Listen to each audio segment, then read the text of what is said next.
وہ محروسہ اور آیس کو لے کر سیدھا ہادی کے ہاسپٹل چلا آیا، مگر ہاسپٹل کے لیے نکلنے سے پہلے اس نے پہلے 3 جگہ بہت ضروری کالز کی۔ کچھ اداس چہروں پر ہنسی لانے کے لیے کرنا اشد ضروری تھا۔ ہاسپٹل پہنچتے وہ ہادی اور روحان کے پاس گیا، جو اسے ساتھ لیے ڈاکٹر قریشی کے پاس چل دیے۔ پھر اس نے محروسہ کو ڈاکٹر قریشی کو دکھایا، جنہوں نے اس کے سارے ٹیسٹ کرنے کے بعد 2 ہفتوں کے لیے کچھ میڈیسن یوز کرنے کے لیے دی۔ محروسہ کے بعد انہوں نے آئس کو بھی پیڈیٹریشن کو دکھایا تھا۔ ان سب کاموں سے نمٹتے ہوئے انہیں 2 گھنٹے لگ گئے تھے۔ اینجل، آج میں آپ کو اپنی پسند سے شاپنگ کرواؤں گا، اینڈ پلیز نو نخرا، عادی نے پہلے ہی اسے وارن کر دیا، جو اس کے سہارے چلتی ہوئی ہاسپٹل سے باہر نکل رہی تھی۔ عادی سیڑھیوں کی وجہ سے اسے سہارا دے کر گاڑی تک لایا اور احتیاط سے اسے فرنٹ سیٹ پر لا بٹھایا، ورنہ اس سے پہلے محروسہ ضد کر کے پچھلی سیٹ پر بیٹھی تھی، مگر اب عادی نے اسے موقع دیے بنا آئس کے ساتھ فرنٹ سیٹ پر بٹھایا تھا۔ اس کی ویل چیئر پیچھے ہی رکھی تھی۔ آئس بیٹا، مما کے ساتھ بہت عیش کیے ہیں، تمہارے پاپا نے اسی گاڑی میں، اور جانتے ہو تمہاری مما نے اسی گاڑی میں پہلی دفعہ تمہارے پاپا کو لوفر کا خطاب دیا تھا۔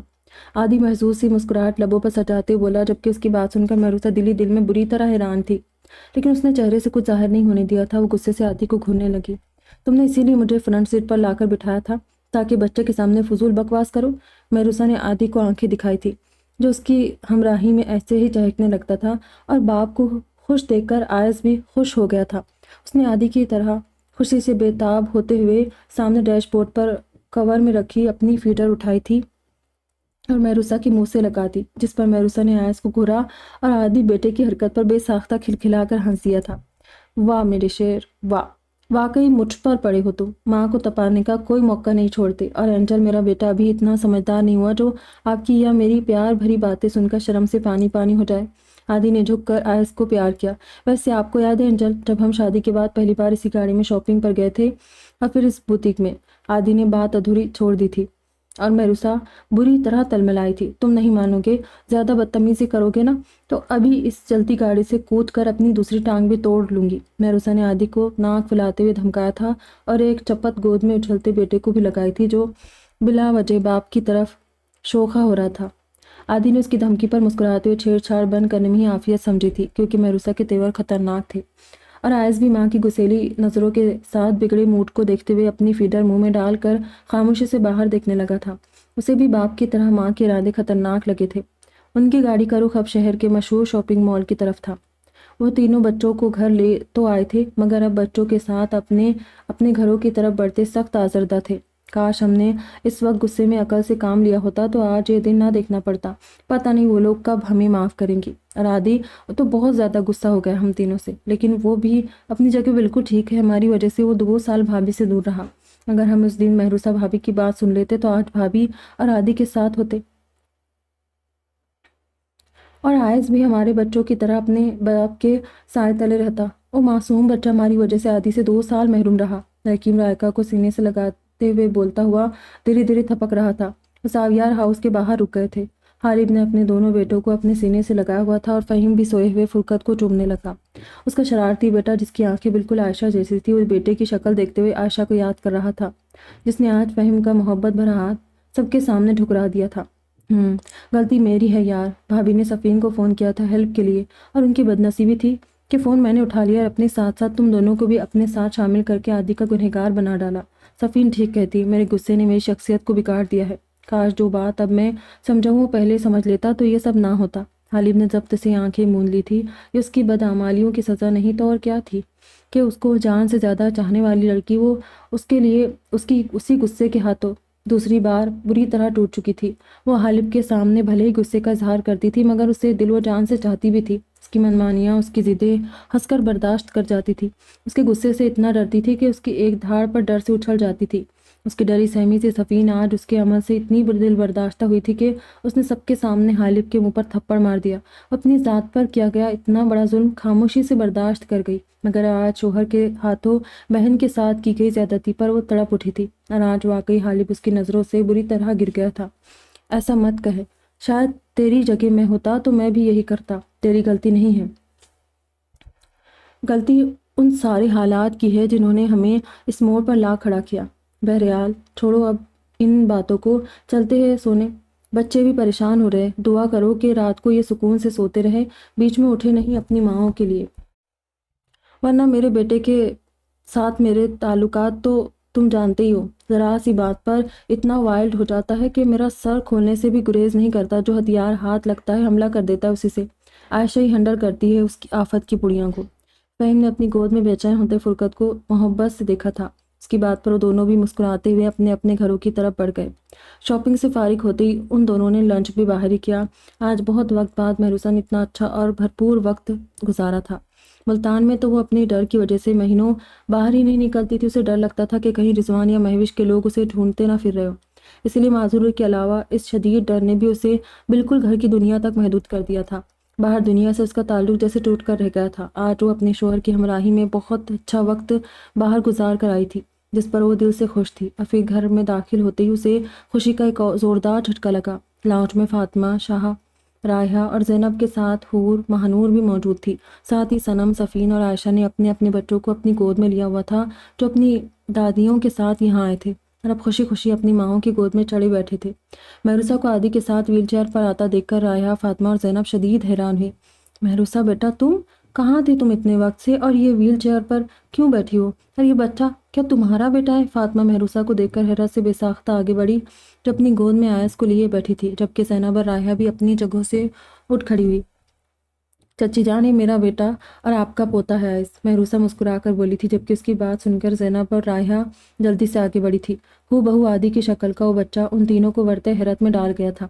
حیرت تو مہنور اور حور کو بھی ہو رہی تھی۔ یوں اچانک مہروسہ کو اپنے سامنے ایک بچے کے ساتھ دیکھ کر، چچی یہ میرا بیٹا ہے آیس، اور ابھی انجل یا میں آپ کو کچھ نہیں بتا سکتے۔ ساری سچائیاں بہت جلد کھل کر آپ کے سامنے آ جائے گی، اور میں نے آپ لوگوں کو کال کر کے بچوں کے ساتھ اس لیے بلایا تھا کہ میری بھابھیاں اداس ہو رہی تھی بچوں کے بنا، اور میرا بیٹا بھی اپنے دوستوں کو بہت مس کر رہا تھا۔ عادی نے مسکرا کر کہا، مگر بیٹا تم نے تو کہا تھا کہ تمہارے گھر پر مہروسہ کی پھپھو اور اس کی کزن وغیرہ آئی تھی، جن کے پاس صفین اور عائشہ رات کو رکی تھی۔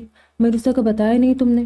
رائحہ اب بھی شدید حیران تھی۔ ہاں بڑی ماما، میں ابھی آپ لوگوں کو بتانا نہیں چاہتا، مگر اینجل کے پاس ہی یہ لوگ رات کو رکی تھی اور بچوں کے بنا اداس ہو رہی تھی، تو میں نے آپ سے بچوں کو لانے کا کہہ دیا، کیونکہ آج بھی اینجل کے پاس رکے گی، اور ان تینوں گدھوں کی فکر مت کریں، ان سے میں بات کر چکا ہوں۔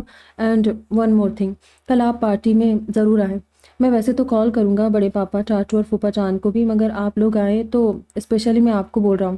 کل شام میں نے اینجل کے اعزاز میں ایک پارٹی رکھی ہے، آپ لوگوں نے آنا ہے۔ مہنور بھابھی، حور آپی، آپ سب لوگ بھی آئے، اوکے؟ عادی مہروسہ کو سہارا دے کر اس کی ویل چیئر سے اٹھاتا صوفے پر بٹھانے لگا، جبکہ زینب تو بس صدمے کی کسی کیفیت میں مہروسہ کو دیکھ رہی تھی، جو معذور ہو گئی تھی۔ عادی مہروسہ کو آرام سے بٹھا کر بچوں کی طرف متوجہ ہو گیا تھا۔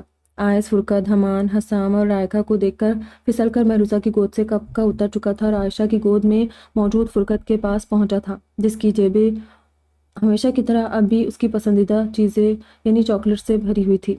آیس کو اپنے آس پاس آتا دیکھ کر فرقت نے اپنے ہاتھ میں پکڑی پیکٹ چاکلیٹ اسے دے دی، اور خود بھی عائشہ کی گود سے نکل کر آیس کے ساتھ حمان حسام کے پاس چل دیا، جو ان دونوں کے ہاتھ میں موجود چاکلیٹس کو دیکھ کر للچا رہے تھے۔ حسام اور حمان صفین کی گود سے نکل کر فرقت اور آیس کے سامنے کھڑے ہو گئے، جبکہ رائقہ دور بیٹھی انہیں آنکھیں پٹ پٹا کر دیکھ رہی تھی۔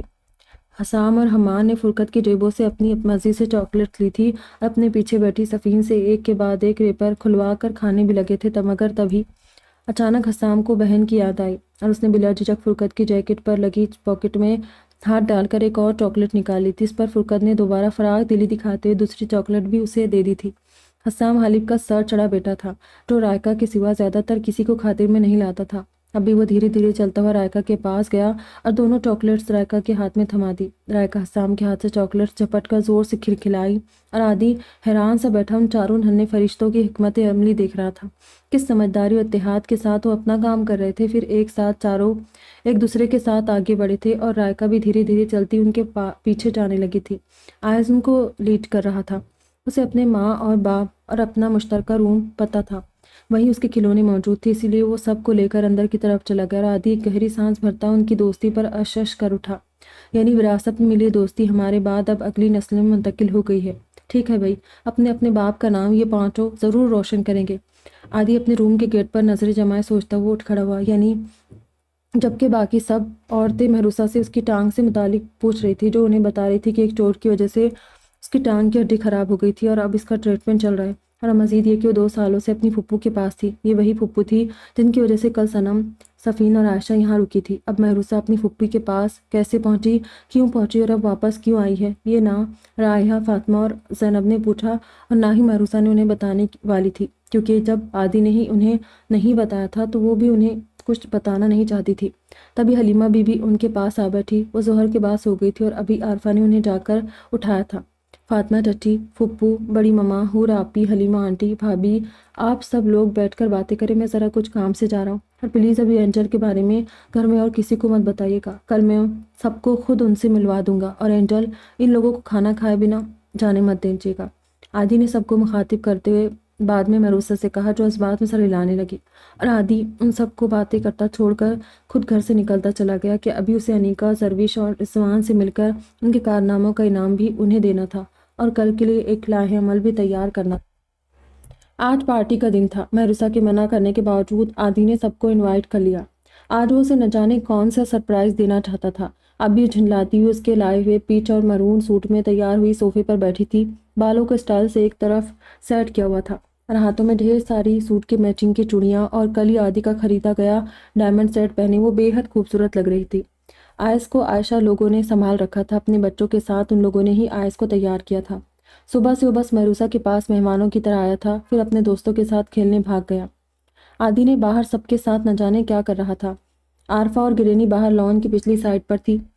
عادی نے ادھر باربی کیو کا انتظام کروایا تھا۔ مہمانوں میں ابھی تک کوئی نہیں آیا تھا، سب لوگ باہر پتہ نہیں کیا کر رہے تھے، اور مہروسہ اندر اکیلی بری طرح بور ہو رہی تھی۔ ایک بار اسے بھی پھر اپنی اس معذوری پر جی بھر کر غصہ آیا تھا کہ وہ اپنی مرضی سے کہیں آ جا بھی نہیں سکتی تھی۔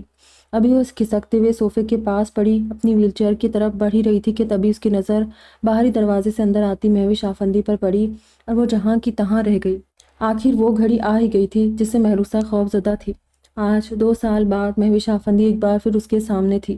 پھر دور سے ہی مہوش نے بھی مہروسہ کو دیکھ لیا، اور پیروں کے نیچے سے زمین کھسکنا کسے کہتے ہیں یہ اس لمحے مہوش آفندی کو اچھی طرح محسوس ہوا۔ وہ پھٹی پھٹی نظروں سے لاؤنج کے صوفے پر بیٹھی مہروسہ کو دیکھ رہی تھی، جو ان کے بیٹے کے گھر میں بہت استحقاق سے سجی بنی بیٹھی تھی۔ وہ اسے حیرت و بےیقینی سے دیکھتی ششدر سی رہ گئی، جبکہ مہروسہ انہیں سہمی ہوئی نظروں سے دیکھ رہی تھی، اور یہ چیز مہوش محسوس کر گئی، اسی لیے اپنی حیرت سے باہر آتی ہوئی تیر کی تیزی سے مہروسہ تک پہنچی تھی اور جھپٹ کر اس کی کلائی دبوچ لی تھی۔ تم یہاں کیسے؟ You bloody cheap girl! ہمت کیسے تمہاری میرے بیٹے کے گھر میں آنے کی؟ نکلو فوراً یہاں سے، نکلو اور جاؤ اسی کوٹھے پر جہاں سے اٹھ کر تم آئی ہو۔ نکلو، میری شکل کیا دیکھ رہی ہو؟ ورنہ اس بار ایسا حشر کرواؤں گی کہ گھن کھاؤ گی اپنے اس وجود سے، اور اب ملک میں نہیں بلکہ ملک سے باہر بیچوں گی تمہیں، سمجھی؟ اب اٹھو اور نکلو۔ انہوں نے جب چیل کی طرح مہروسہ پر حملہ کیا، تبھی جھٹکے سے کسی نے ان کے ہاتھ سے مہروسہ کا ہاتھ چھڑوایا۔ میری بیوی کا ہاتھ چھوڑے ممی، ورنہ مجبوراً مجھے آپ کو دھکے مار کر اس گھر سے نکلوانا پڑے گا۔ یقیناً آپ سے برداشت نہیں ہوگا۔ عادی کی ٹھہری ہوئی سنجیدہ آواز پر مہوش جھٹکے سے مڑی، اور عادی کے ساتھ کھڑے شہریار آفندی اور ان کے ساتھ زرویش، بگڑی زخمی صورت والے رضوان اور سوجے چہرے والی انیکا کے علاوہ زاویہ شاہ کی فیملی، فرمان شاہ کی فیملی اور ریحان شاہ کی فیملی سمیت پورے خاندان کو دیکھ کر مہوش آفندی کے سر پر آسمان ٹوٹ پڑا۔ کیا ہوا؟ شوق لگا آپ کو؟ ابھی سے ہمت ہاری؟ ابھی تو حساب کتاب کا وقت آنے والا ہے۔ یہ اعزازی دعوت میں نے اسی لیے تو رکھی ہے کہ میں ڈیڈ کے ساتھ باقی سب کو بھی آپ کا وہ اصل چہرہ دکھا سکوں جسے آپ 2 سالوں سے سب سے چھپائے گھوم رہی ہے۔ عادی ان کی پھٹی پھٹی آنکھوں میں دیکھتا ہوا بولا، آدھی بات تو آپ نے سب نے سن لی ہے نا، اور ڈیڈ آپ نے بھی۔ باقی پوری بات بھی میں آپ کو بتاتا ہوں کہ کس طرح میری ماں نے میری بیوی اور آپ کی بہو کو بیچ دیا تھا۔ بس کچھ مہمانوں کا انتظار ہے، عادی نے کہتے ہوئے اپنا فون نکالا اور ایک نمبر ڈائل کرنے لگا۔ ہاں کہاں ہو؟ وہ کیا آ جاؤ انہیں لے کر؟ Okay waiting. عادی نے فون رکھ دیا، جبکہ مہوش اب بھی اسے شوق کی حالت میں کھڑی دیکھ رہی تھی، جبکہ شہریار آفندی دکھ، حیرت اور صدمے سے مہوش کو دیکھ رہے تھے۔ یہی حال باقی سب کا بھی تھا۔ زاویہ شاہ نے تو بے ساختہ اپنے پاس کھڑے ہاشم کے کندھے کا سہارا لیا تھا، اور ریحان شاہ بھی حیرت سے ساکت کھڑے تھے۔ بس فرمان صاحب، جو مہوش کی خصلت کو سمجھتے تھے، وہ جانتے تھے کہ مہوش اپنی انا کی سربلندی کے لیے کسی بھی حد تک گر سکتی تھی، اسی لیے وہ خاموشی سے سینے پر ہاتھ باندھے کھڑے تھے۔ لیکن ان کے ساتھ کھڑی زینب باقاعدہ حیرت و صدمے سے لرز رہی تھی۔ حالف، فہیم، رکیم بھی بن بلائے خود ہی چلے آئے تھے، اور اب ایک طرف صوفے پر سر جھکائے بیٹھے تھے۔ تبھی باہر کسی گاڑی کا ہارن بجا تھا، اور کچھ ہی دیر میں عثمان کے ساتھ زید مراد، زہیب مراد، حالہ، سنان اور لائبہ اندر چلے آئے۔ عادی ان لوگوں کے خیر مقدم کے لیے آگے بڑھا اور انہیں ساتھ لیے مہروسہ کے پاس چلایا۔ پوری مراد فیملی مہروسہ کو 2 سال بعد دیکھ کر خوشی سے پاگل ہو اٹھی تھی۔ وہ سب فردن فردن مہروسہ سے مل رہے تھے، جو خود بھی بری طرح روتے ہوئے حالہ زید، زوہب اور سنان کے گلے لگ رہی تھی۔ ڈیڈ، یہ دیکھ رہے ہیں آپ میری بیوی کو 2 سال بعد اپنے ماں باپ کو دیکھنا نصیب ہوا ہے۔ 2 سال بعد وہ اپنے بھائی، باپ، چچا اور چچی سے مل رہی ہے، کیونکہ 2 سال پہلے ان سے یہ حق چھین لیا گیا تھا اور انہیں مجبور کر دیا گیا تھا کہ وہ اپنے ماں باپ، شوہر، اپنے سسرال سے الگ ہو کر کسی کی چاکری کرتے ہوئے گمنامی کی زندگی گزارے۔ جانتے ہیں کیوں؟ کیونکہ انہیں آپ کے بیٹے نے چاہنے کی غلطی کر لی تھی۔ اپنی ماں کی بھانجی کو چھوڑ کر شادی کرنے کا گناہ کیا تھا میں نے اس لڑکی سے، اور اس کی سزا میری ماں نے مجھے یعنی اپنے بیٹے کو نہیں دی، اس کی سزا انہوں نے میری اینجل کو دی، میری بیوی کو دی۔ آج میں آپ کو اپنی ماں مسز مہوش آفندی کا وہ روپ دکھانے جا رہا ہوں جس کو دیکھ کر میرا سر شرم سے جھک گیا، اور یقیناً آج آپ بھی سارا سچ جان کر بری طرح میری بیوی اور ان کے ماں باپ کے سامنے شرمسار ہو جائے گے۔ انہوں نے جو شیطانی کھیل اپنی بہن اور ان کے بچوں کے ساتھ مل کر کھیلا تھا، آج اس سے پردہ اٹھانے کا وقت آ گیا ہے۔ عادی کی آواز پورے لاؤنج میں گونج رہی تھی۔ 2 سال پہلے میری اینجل کسی کے ساتھ بھاگی نہیں تھی، بلکہ انہیں ممی نے کڈنیپ کروایا تھا، وہ بھی اس لیے کہ اینجل کی وجہ سے ان کے بھانجے کی پٹائی ہوئی تھی اور آپ نے انہیں اپنے گھر سے نکالنے کی دھمکی دی تھی۔ اسی بات کا بدلہ انہوں نے میری اینجل سے لیا۔ اینجل کو نہ صرف انہوں نے کڈنیپ کروایا بلکہ اپنے اس کمینے بھانجے کے عیاش دوستوں کے ذریعے ایک کوٹھے پر بیچ دیا، وہ بھی اس غلطی کے لیے کہ وہ ان کے قید سے نکل بھاگی۔ اور اتنا ظلم توڑ کر بھی ممی کو سکون نہیں ملا، انہوں نے معذور کر دیا میری اینجل کو۔ میں نے جس طرح رضوان کی ٹانگ توڑی تھی، اسی طرح انہوں نے میری اینجل کو اپنے بھانجے کے گنڈوں سے مار کھلوائی اور ان کی ٹانگ توڑ کر انہیں ایک ویل چیئر تک محدود کر دیا۔ عادی کی آواز شدت جذبات سے پھٹ گئی تھی، جبکہ شہریار صاحب تو جیسے پتھر کے بت میں تبدیل ہو گئے تھے۔ جانتے ہیں آپ ڈیڈ، یہ اینجل کو امریکہ بھیج رہی تھی آنٹی کی یہاں ان کی نوکرانی بنا کر، مگر اینجل جب ان کی قید سے نکل بھاگی تو انہوں نے اپنے اس شیطان بھانجے کے آدمیوں سے میری اینجل کو پٹوایا، صرف اس جرم میں کہ وہ ان کو دھوکہ دے کر بھاگ نکلی تھی۔ انہوں نے کہا کہ اس کی ٹانگ پر مارو تاکہ یہ دوبارہ کہیں بھاگ نہ سکے، مگر اس طرح کہ ٹانگ ٹوٹ نہ سکے، کیونکہ انہیں میری بیوی کو کوٹھے پر بیچنا تھا، اور اگر ان کے اندر ڈیفیکٹ آ جاتا تو ان کو اینجل کی اصل قیمت نہیں ملتی۔ سودا کر دیا تھا انہوں نے میری بیوی کا اپنی نفرت، اپنی انا کے لیے۔ عادی کی آنکھیں ضبط سے سرخ ہوتی جا رہی تھی، مگر پھر بھی وہ بول رہا تھا، جبکہ زوہب مراد اور زید مراد کو جیسے سب کچھ سن کر سکتہ ہو گیا تھا۔ سنان نے شدید ضبط سے اپنے ہاتھوں کی مٹھیاں بھیج لی تھی۔ جس راڈ سے اینجل کو پیٹا گیا تھا اس میں کیل لگی تھی جو ان کی ٹانگ میں گھس گئی تھی، اور زخم ہڈی تک پھیل گیا جس سے پیر کی ہڈی گل گئی اور میری اینجل معذور ہو کر اس ویل چیئر پر آ گئی۔ اب کی بار عادی نے اپنی آنکھوں میں آئی نمی کو انگلی اور انگوٹھے کی مدد سے صاف کیا، اور اب وہ مہوش کی طرف گھوم گیا۔ افسوس ممی، جن مہروں کے سہارے آپ نے یہ گیم شروع کیا تھا وہ مہرے تو بہت ہی کمزور نکلے، اور یہ رضوان، یہ تو بہت ہی غیر ذمہ دار اور دھوکے باز انسان ہے۔ اس نے آپ کا ایک کام بھی ٹھیک سے نہیں کیا۔ میری بیوی 2 سال پہلے کوٹھے پر پہنچنے سے پہلے ہی اس کے آدمیوں کی گرفت سے بچ نکلی تھی، اور 2 سالوں سے یہ آپ کو دھوکہ دیتا رہا تھا کہ اینجل آج بھی ملتان کے اسی کوٹھے پر موجود ہے جس پر انہیں بیچا گیا تھا۔ آپ بھی بے فکر تھی کہ چلو اچھا ہے، میری بیوی کو بیچ کر اب آپ کی بھانجے کے لیے راستہ صاف ہو چکا ہے، مگر دیکھیں نا، اس کی لاپرواہی کی وجہ سے آج اینجل پھر میرے ساتھ موجود ہے، اور نہ صرف یہ خود بلکہ میرا بیٹا بھی ان کے پاس خیر عافیت سے ہے۔ بھابھی، آئس کو لے کر تو آئے، ممی کو ان کے پوتے سے بھی ملواؤں۔ عادی کی آواز نہیں تھی، سور تھا جو آج مہوش آفندی کے کانوں میں پھونکا جا رہا تھا۔ وہ بالکل گنگ سی کھڑی بس ٹکر ٹکر اس کا چہرہ دیکھ رہی تھی، اور اس کی آخری بات پر تو انہیں جیسے زوردار کرنٹ لگا تھا۔ تبھی سفین آئس کو لے کر باہر آئی تھی جسے عادی نے جھک کر گود میں اٹھایا تھا، اور جیسے ہی مہوش کی نظر آئس کے چہرے پر پڑی انہیں لگا کہ ان کے سر پر پورے گھر کی چھت آ گری تھی، یا کسی نے ان کے وجود کو بم کے ساتھ باندھ کر ان کے وجود کے پرخچے اڑا دیے تھے۔ عادی کی گود میں موجود بچہ ہو بہو عادی کی شکل کا تھا۔ کوئی انجان بھی ان دونوں کو دیکھ کر بتا سکتا تھا کہ وہ دونوں باپ بیٹے ہیں، اور مہوش تو پھر عادی کی ماں تھی، ان کے ہاتھوں میں پل کر جوان ہوا تھا۔ ان کی نظروں کے آگے عادی کے بچپن کا ایک ایک پل، ایک ایک لمحہ گھوم گیا۔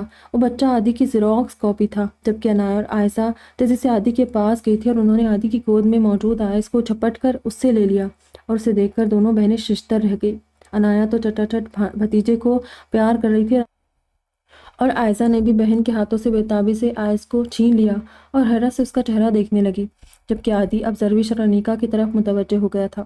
زروش آنٹی، ویسے دل تو بالکل نہیں چاہ رہا آپ کو آنٹی کہنے کا، مگر آپ زبان کھولنا پسند کرے گی یا پھر میں آپ کی زبان اپنے طریقے سے کھلواؤں؟ عادی نے زروش کو دیکھ کر دھمکانے والے انداز میں کہا، جو سہم کر اسے دیکھ رہی تھی۔ 2 دن سے ان کی اور انیکا کی زبردست پٹائی ہو رہی تھی فہم کے فلیٹ میں، اور وہ جان چکی تھی کہ یہ سب عادی کے کہنے پر کیا جا رہا تھا۔ ہاں میں بتاتی ہوں عادی بھائی جان، میں نے اور آپ ہی نے مہروسہ کو کڈنیپ کروایا۔ میں اس سے رضوان کا بدلہ لینا چاہتی تھی اور آپ ہی کو بھی اس سے بدلہ لینا تھا، اپنی اس بے عزتی کا جو آپ نے ان کی تھی، سب کے سامنے انہیں گھر سے نکلنا آنے کی دھمکی دے کر۔ اسی لیے ہم نے مہروسہ کو کڈنیپ کیا اور رضوان کی مدد سے اسے ملتان کے کوٹھے پر بھیج دیا، مگر یہ کوٹھے پر پہنچنے سے پہلے بھاگ گئی۔ مہوش نے گردن موڑ کر اپنی بہن کو حیرت سے دیکھا تھا، یعنی آج وہ بھی ان کے خلاف تھی۔ اب عادی رضوان کے پاس آیا اور ایک زوردار پنچ اس کے منہ پر مارا تھا۔ رضوان کو 2 لوگ مضبوطی سے پکڑے کھڑے تھے۔ وہ عادی کے لوگ تھے جو رضوان کی 2 دنوں سے بری طرح دھلائی کر رہے تھے۔ بول کمینے، سچ بتائے گا یا دوبارہ تیری دونوں ٹانگیں توڑ کر تجھے محتاج کر دوں؟ عادی رضوان کا گریبان پکڑ کر گھرایا، جو ڈر کر اسبات میں سر ہلانے لگا۔ بتاتا ہوں عادی، مگر مجھے مارنا مت انکل، میں نے اپنے آدمیوں کے ساتھ مہروسہ کو ملتان بھیجا تھا، مگر یہ ملتان پہنچ کر ایک چیک ناکے پر میرے آدمیوں کو دھوکہ دے کر نکل بھاگی، اور جب آنٹی نے مجھ سے پوچھا تو میں نے ان سے کہہ دیا کہ مہروسہ کو وہاں سے دوسرے کوٹھے پر بھیج دیا گیا ہے۔ میں نے مہروسہ کو ملتان میں بہت جگہ ڈھونڈا تھا، مگر یہ مجھے نہیں ملی۔ اس دن عادی کے ساتھ جب میں نے انہیں دیکھا تو مجھے حیرت کا جھٹکا لگا، مگر میں عادی کی گرفت سے انہیں دوبارہ نکال کر نہیں لے جا سکتا تھا، اسی لیے میں آپ کے پاس پیسے لینے آیا تھا۔ میں پیسے لے کر ملک سے باہر بھاگنا چاہتا تھا، مگر پہلے پولیس نے مجھے اریسٹ کر لیا۔ وہاں سے ایک دوست نے مجھے چھڑوایا تو عادی نے مجھے پکڑ لیا، اور تب سے میں اس کی قید میں ہوں۔ رضوان کے خاموش ہوتے ہی سنان آگے بڑھا اور زوردار تھپڑ رضوان کے منہ پر مارا۔ ایک بہن کا بھائی ہوتے ہوئے بھی اتنی نیچ حرکت کی تو نے؟ کوئی اگر تیری بہن کے ساتھ یہ سب کرتا تو کیا کرتا تو؟ سنان نے رضوان کا گریبان پکڑ لیا تھا۔ اس کے جیسے بے غیرت لوگوں کو اس بات سے کوئی فرق نہیں پڑتا سنان، کیونکہ یہ اتنا گر چکا ہے کہ اسے پتا ہے کہ اس کی بہن نے آلریڈی ایک خفیہ نکاح کیا ہوا ہے۔ اس کے بعد بھی یہ پیسے کے لیے اپنی شادی شدہ بہن کی شادی مجھ سے کروانا چاہتا تھا۔ عادی کے انکشاف پر مہوش سمیت باقی سب ششدر رہ گئے، جبکہ زروش اور انیکا سب سے نظریں چرانے لگی۔ عادی نے رضوان کو اپنے آدمیوں کے ساتھ واپس بھیج دیا تھا اور سنان کے کندھے پر ہاتھ رکھ کر تھپتھپانے لگا، جو غصے سے گہری گہری سانسیں لے رہا تھا۔ تبھی شہریار صاحب نے غصے سے آگے بڑھ کر مہوش کا بازو پکڑا۔ کیا یہ سب سچ ہے مہوش بیگم؟ انہوں نے گرجتے ہوئے بیوی سے پوچھا تھا۔ وہ شیری میں بولتے بولتے مہوش کی زبان لڑکھڑا گئی تھی۔ ہاں یا نہ؟ وہ گرج کر بولے۔ ہاں۔ چٹاخ چٹاخ۔ مہوش کے ہاں بولتے ہی شہریار صاحب نے ایک کے بعد ایک زوردار 2 تھپڑوں ان کے منہ پر مارے۔ تھپڑ پڑتے ہی مہوش زور سے پیچھے گری تھی اور حیرت سے اپنے گال پر ہاتھ رکھے شوہر کو دیکھنے لگی۔ ذلیل عورت، میں بہت پہلے سے جانتا تھا کہ تم ایک حاسد، شر پسند اور مغرور فطرت کی عورت ہو، مگر یہ نہیں جانتا تھا کہ تم اتنی نیچ اور گری ہوئی بھی ہو سکتی ہو۔ مجھے آج سمجھ آیا کہ میری ماما کیوں مرتے دم تک تم سے خوش نہیں تھی، کیونکہ وہ تمہاری فطرت کو بہت اچھی طرح پہچان چکی تھی اور جان چکی تھی کہ تم کبھی کسی کے ساتھ اچھا کر ہی نہیں سکتی۔ بس میں ہی اندھا تھا جو تمہیں پہچان نہ سکا۔ میں سمجھتا تھا کہ لاکھ تم اپنی ذات کے غرور میں مبتلا ہو، مگر پھر بھی تھوڑی بہت انسانیت تو تمہارے اندر موجود ہوگی، مگر نہیں، میں غلط تھا۔ تم تو وہ ناگن بن چکی ہو جو بھوک لگنے پر اپنے ہی بچوں کو کھا جاتی ہے۔ تم بھی اپنے بیٹے کو کھانے والی ایسی ہی ناگن ہو۔ اس بچی کے ساتھ اتنا برا کرتے ہوئے تمہارا کلیجہ نہ کانپا؟ ایک بار نہیں سوچا کہ تم بھی 2 بیٹیوں کی ماں ہو؟ جو کچھ تم اپنی بہو کے ساتھ کر چکی ہو، اگر یہی سب تمہاری بیٹیوں کے ساتھ کوئی کرتا تو ڈر نہیں لگا تمہیں اللہ کے غضب سے کہ کہیں تمہارے بدعمالیوں کی سزا میری بچیوں کو نہ مل جائے؟ مگر تمہیں ڈر لگتا بھی کیوں؟ تم جانتی تھی کہ میری بیٹیاں میرے بھائیوں کے گھر میں خوش و خرم زندگی گزار رہی ہے، ہماری آنکھوں کے سامنے موجود ہے، اسی لیے تم ان کی طرف سے بے فکر تھی۔ لیکن اگر یہی سب انایا یا عائزہ کے ساتھ ہوتا تب تمہارے دل کو ٹھیس لگتی، تب تمہیں اس پاک ذات سے ڈر لگتا، تب تمہارا غرور ٹوٹ کر ٹکڑے ٹکڑے ہوتا۔ تمہیں آخر غرور کس بات کا ہے؟ ہاں، کس بات کی انا ہے تم میں؟ ہو کیا تم؟ مہوش آفندی، اگر تمہارے نام کے آگے لگے سرنیم ہٹا دیا جائے تو کیا ویلیو ہے تمہاری؟ نتھنگ، صرف 0 ہو تم، 0۔ شادی کے بعد سے ہی تمہاری یہ حاسدانہ اور مغرور فطرت کھل کر میرے سامنے آ چکی تھی، مگر بات جب تک میری حد تک تھی میں نے برداشت کیا۔ پہلے اپنی عزت کے لیے، بعد میں اپنے بچوں کے لیے میں سب کچھ سہتا رہا، مگر اب بات میرے بچے کی زندگی پر آ گئی ہے۔ اب میں تمہاری یہ حاکمیت اور فرعونیت برداشت نہیں کروں گا۔ میرے بیٹے کی، میرے خاندان کی عزت کا سودا کر دیا تم نے، صرف اپنی ضد اور انا کو برقرار رکھنے کے لیے، اور 2 سال سب سے جھوٹ بولتی رہی کہ مہروسہ گھر سے بھاگ گئی ہے۔ سازش تم نے کی اور گنہگار میری بہو کو ٹھہرا دیا، معذور کر دیا تم نے اسے۔ مہوش بیگم، بہت بڑا گناہ کیا ہے تم نے یہ، اور اس کی سزا میں تمہیں دوں گا اپنی زندگی سے نکال کر۔ میں شہریار آفندی بقائمی ہوش و حواس تمہیں طلاق دیتا ہوں۔ شہریار صاحب نے ایک بار بولا تھا، تبھی مہوش کے ساتھ انایا کی بھی زوردار چیخ گونجی تھی۔ اس نے لپک کر باپ کے منہ پر ہاتھ رکھا تھا اور نفی میں سر ہلایا، جبکہ زاویہ شاہ، ریحان شاہ اور فرمان نے بھی شہریار صاحب کے کندھے پر ہاتھ رکھا تھا۔ نہیں شہریار، چپ ہو جا، زاویہ شاہ نے نفی میں سر ہلایا۔ ڈیڈ پلیز ایسا مت کریں۔ عائزہ ڈمی روتے ہوئے باپ کے سامنے ہاتھ جوڑ دیے، مگر شہریار صاحب اس وقت کسی کی سننے کے موڈ میں نہیں تھے۔ تبھی عادی بھی دھیرے دھیرے چلتا مہروسہ کے پاس آ کھڑا ہوا، اور مہروسہ جو اس پورے عرصے سر جھکائے زہیب مراد کے گلے لگی بیٹھی تھی، اس نے سر اٹھا کر عادی کو دیکھا تھا اور اپنا ہاتھ عادی کے ہاتھ میں دے کر اٹھنے کا اشارہ دیا۔ عادی نے اپنا ہاتھ اس کے سامنے پھیلایا، اس کا ہاتھ تھام کر اٹھ کھڑی ہوئی اور دھیرے دھیرے چلتی شہریار صاحب کے سامنے جا کھڑی ہے۔ ڈیڈی جی، آپ بھی وہی غلطی کرنے جا رہے جو انہوں نے کی تھی، غصے میں ایک غلط فیصلہ لے رہے ہیں، معاف کر دے انہیں۔ مہروسہ کی بات سن کر شہریار صاحب نے اسے دیکھا، اور سامنے ایک کونے میں شرمسار سی کھڑی مہوش بھی اسے دیکھنے لگی۔ بہت بڑا ظرف ہے تمہارا بیٹا، مگر اس عورت پر رحم مت کرو، یہ اس قابل نہیں ہے۔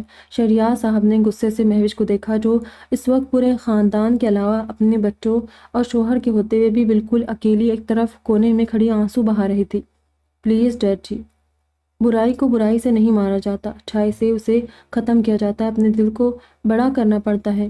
یہ ٹھیک ہے کہ میں عمر بھر انہیں معاف نہیں کر سکوں گی، کیونکہ میں اتنی عظیم بھی نہیں ہوں، مگر آپ انہیں معاف کر دیں اپنے بچوں کی خاطر۔ یہ آپ کے بچوں کی ماں ہے، اور عمر کے اس آخری دور میں انہیں ایسی سزا مت دے۔ مہروسہ نے ایک نظر اپنے پاس کھڑے عادی اور ان سے کچھ دور کھڑی انایا اور عائزہ کو دیکھا، جو ڈبڈبائی آنکھوں سے اسے ہی دیکھ رہی تھی۔ دیکھا تم نے، کم ظرف عورت، جس لڑکی پر تم نے ظلم ڈھانے کی انتہا کر دی، آج وہی تمہاری ڈھال بن کر میرے سامنے آ کھڑی ہوئی ہے۔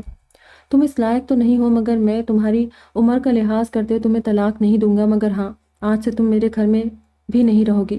میرے بچوں اور مجھ سے آج سے تمہارا کوئی لینا دینا نہیں ہوگا۔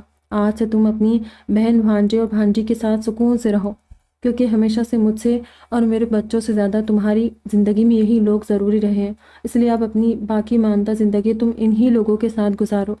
شہریار صاحب قطعیت سے کہتے باہر جانے لگے تھے، تبھی مہروسہ نے ان کا ہاتھ پکڑ کر روک لیا۔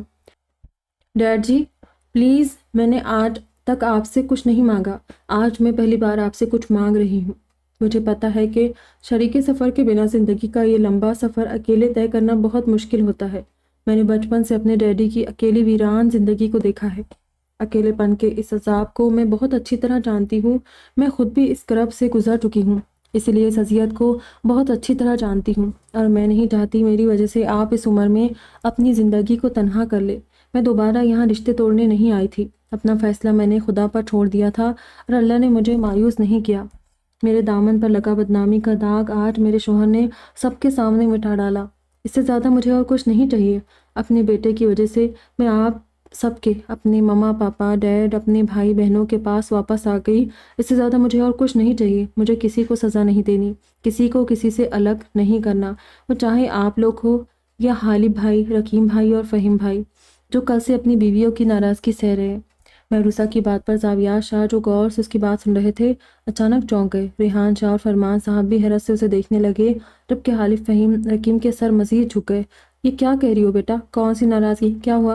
کیا ان لوگوں کا جھگڑا ہوا ہے؟ ریحان شاہ نے حیرت سے مہروسہ سے پوچھا تھا، جس کے چہرے پر تکلیف کے آثار دیکھ کر عادی نے جلدی سے روحان کو آواز دے کر چیئر مانگی تھی، جو چیئر کے پاس ہی کھڑا تھا۔ روحان جلدی سے چیئر کھینچ کر مہروسہ کے پاس لے آیا، اور عادی نے احتیاط سے اسے چیئر پر بٹھا دیا۔ مہروسہ ایک نظر غالب، رکیم اور فہیم کے جھکے سر پر ڈال کر ریحان شاہ کی طرف متوجہ ہو گئی۔ چاچو، میں 2 سال پہلے ملتان پہنچی تھی، مگر میری قسمت اور میری مما پاپا ڈیڈ کے ساتھ آپ سب کی دعائیں میرے ساتھ تھی، اس لیے میں کسی غلط جگہ پہنچنے سے پہلے ہی راستے سے بھاگ نکلی تھی۔ گرینی میرے پھپھو ہیں، وہ یہیں پاکستان میں ہمارے ساتھ مراد ہاؤس میں رہتی تھی، انہوں نے ہمیں پالا بھی ہے، لیکن ہماری شادی سے پہلے وہ ملتان اپنے شوہر کے گھر شفٹ ہو گئی تھی۔ میں جب ان لوگوں سے بچ کر بھاگی تو اسی دن گرینی سے جا ٹکرائی، اور تب سے میں ان کے ساتھ ہی ملتان میں رہ رہی تھی۔ آئس بھی وہیں پیدا ہوا۔ آئس کا پتہ چلتے ہی میں نے عادی سے کانٹیکٹ کرنا چاہا، ان کا پرانا نمبر بند تھا۔ پھر میں نے آفندی انڈسٹریز کال کیا، مگر تب بھی میری بات عادی سے نہیں کروائی گئی۔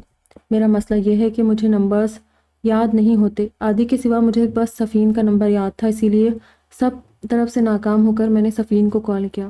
غالب بھائی نے میری کال پک کی تھی، اور جب میں نے ان سب کو سچ بتانا چاہا تو انہوں نے میری بات نہیں سنی اور نہ ہی عادی سے میری بات کروائی۔ پھر فہیم اور حکیم بھائی کو بھی اپنے ساتھ کال پر شامل کر لیا، اور ان تینوں نے مل کر مجھے دھمکی دی کہ میں نے دوبارہ عادی کی زندگی میں واپسی کی کوشش کی یا اپنے ماں باپ بہنوں کے سوا کسی اور سے بھی کانٹیکٹ کرنے کی کوشش کی تو یہ تینوں میری بہنوں کو ہمیشہ کے لیے چھوڑ دیں گے۔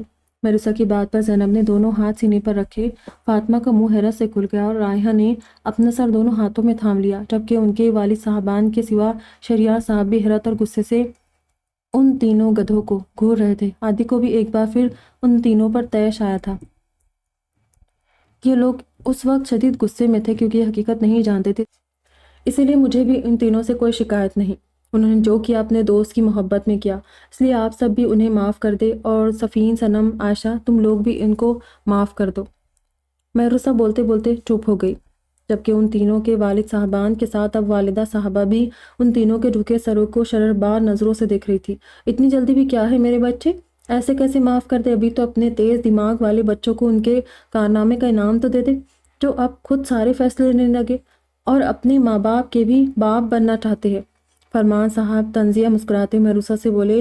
پھر تینوں والد صاحبان نے ایک دوسرے کو دیکھ کر آنکھوں میں اشارہ کیا، اور زاویار صاحب گلا کھنکارتے ہوئے ان تینوں کے سامنے آ کھڑے ہوئے۔ ہاں تو پتر جی، پہلے تو آپ تینوں گدھے کھڑے ہو جائے، اور سفین، صنم، عائشہ بیٹا ادھر آئے آپ لوگ۔ زاویار شاہ نے آواز دے کر ان تینوں کو بلایا، جو اپنے باپ کے پاس خاموشی سے کھڑی تھی۔ زاویار شاہ کی آواز پر ان کے پاس چلی آئی۔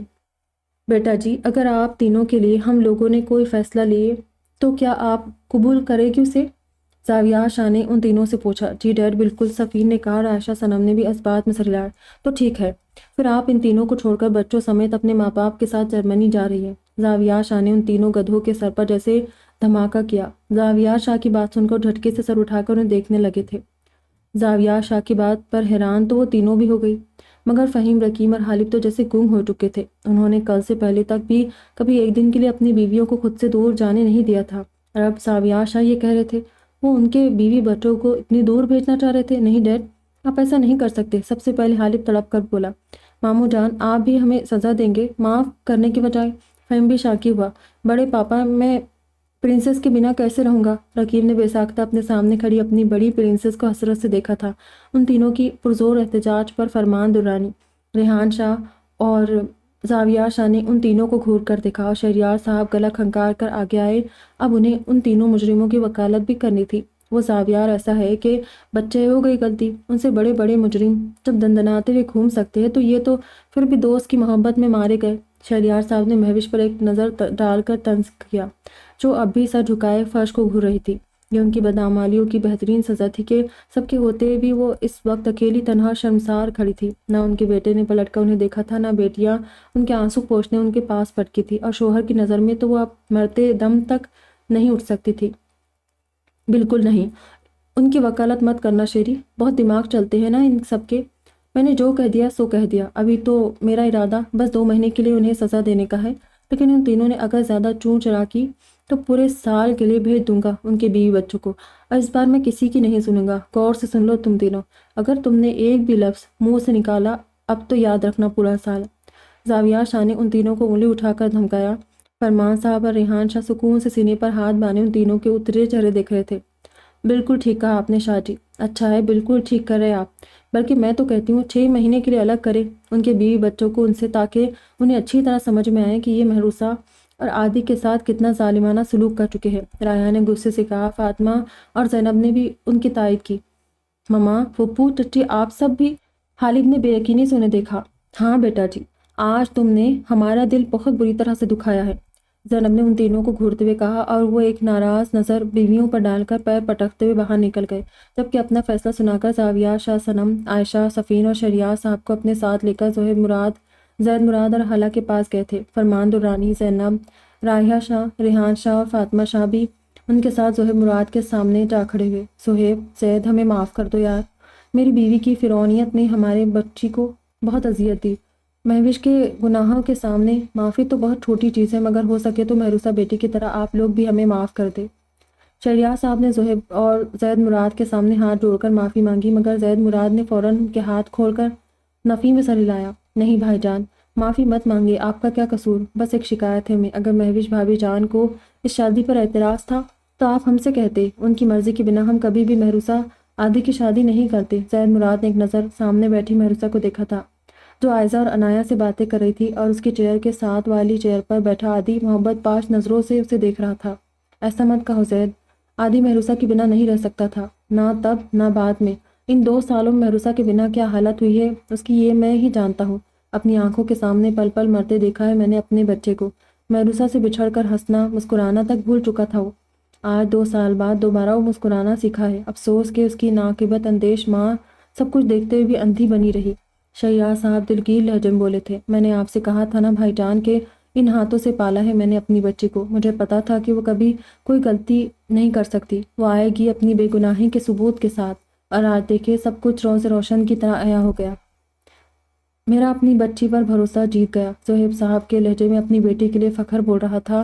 ان کی بیٹیاں ان کا غرور تھی، اور آج ان کا غرور جیت گیا تھا۔ ٹھیک کہتے ہو تم زہیب، مہروسہ جیسی بیٹیاں واقعی ماں باپ کا غرور ہوتی ہے، اور تمہاری تربیت پر ہمیں فخر ہے، واقعی تمہارا بھروسہ جیت گیا۔ شہریار صاحب بول ہی رہے تھے کہ تبھی مہوش کی روتی ہوئی آواز سن کر وہ سب پیچھے پلٹے۔ سامنے مہوش مہروسہ کے پیروں میں جھکی ہوئی تھی۔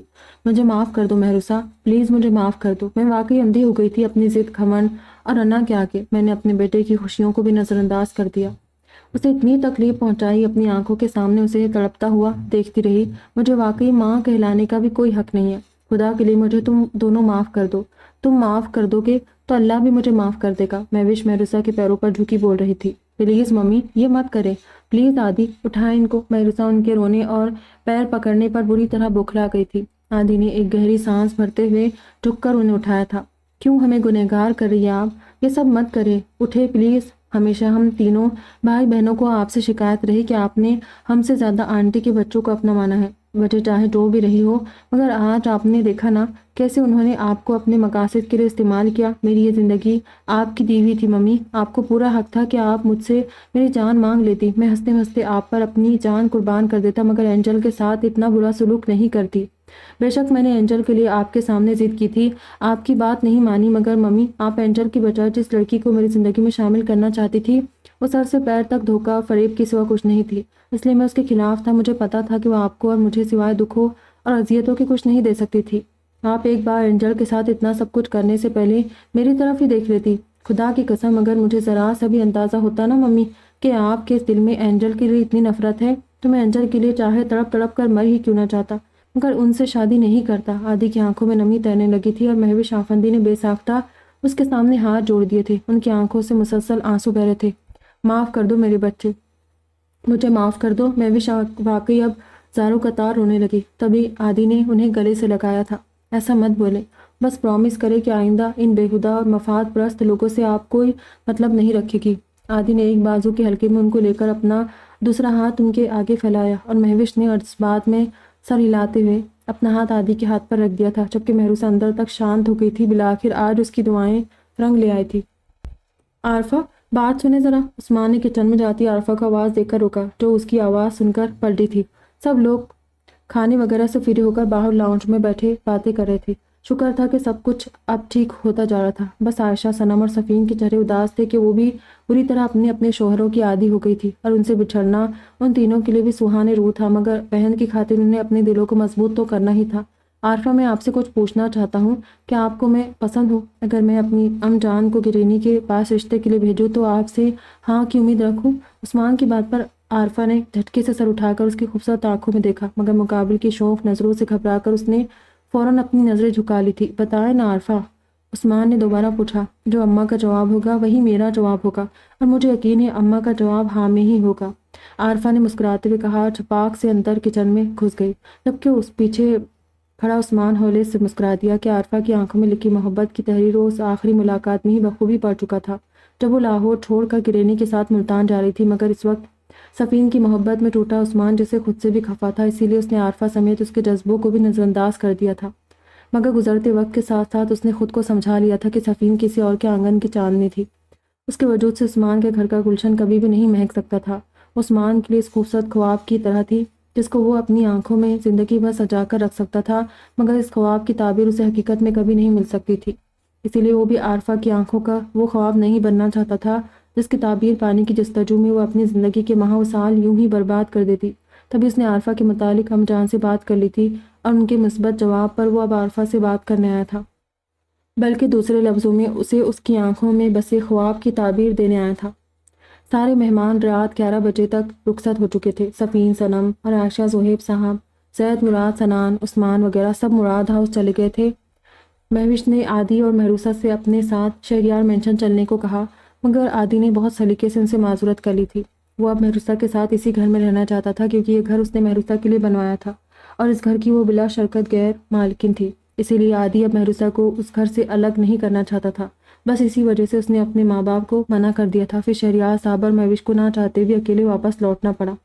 عارفہ گرینی اپنے روم میں سونے جا چکی تھی۔ آئس کو بھی مہروسہ نے چینج کر کے اس کی بیبی بیڈ پر سلا دیا تھا۔ یہ بیڈ صبح ہی عادی نے آئس کے لیے خریدا تھا۔ مہروسہ بھی چینج کر چکی تھی۔ اتنے وقت بعد اس نے اتنے ہیوی کپڑے پہنے تھے، اس لیے اسے بری طرح الجھن ہونے لگی تھی۔ عادی بھی اس سے پہلے ہی چینج کر چکا تھا اور اب کھڑکی میں کھڑا باہر دیکھنے میں نہ جانے کیا سوچ رہا تھا۔ جب بمشکل دیوار کے سہارے آگے بڑھتی مہروسہ اپنی طرف پشت کر کے کھڑے عادی تک پہنچی تھی اور اپنے بازو عادی کے گرد حائل کرتے اس کی کمر سے چہرہ ٹکا کر کھڑی ہو گئی، جبکہ اپنی پیٹ اور سینے پر اس نے جانے پہچانے سے لمس کو محسوس کر کے عادی جیسے فریز ہو گیا تھا۔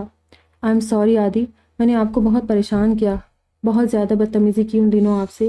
ممی کا غصہ میں آپ پر اتارتی رہی، مجھے معاف کر دے عادی، ان سب لمحوں کے لیے جب میرے الفاظ نے آپ کا دل دکھایا تھا۔ مہروسہ کے الفاظ نہیں، دھنک کے وہ رنگ تھے جنہوں نے عادی کی بے رنگ زندگی کو رنگوں سے سجا دیا۔ اس نے خوشی و بے یقینی سے پلٹ کر مہروسہ کو دیکھا جو بمشکل اس کا بازو تھامے کھڑی تھی۔ عادی نے جھک کر جلدی سے اسے اپنی باہوں میں اٹھایا اور بیڈ پر لے آیا۔ پھر احتیاط سے اسے بیڈ پر لٹاتے ہوئے وہ خود بھی اس کے پاس لیٹ گیا اور پرشوق نظروں سے اس کے چاند سے چہرے کو دیکھنے لگا تھا۔ آپ مجھ سے خفا تو نہیں؟ مہروسہ نے اس کی شہد رنگ آنکھوں میں دیکھا تھا۔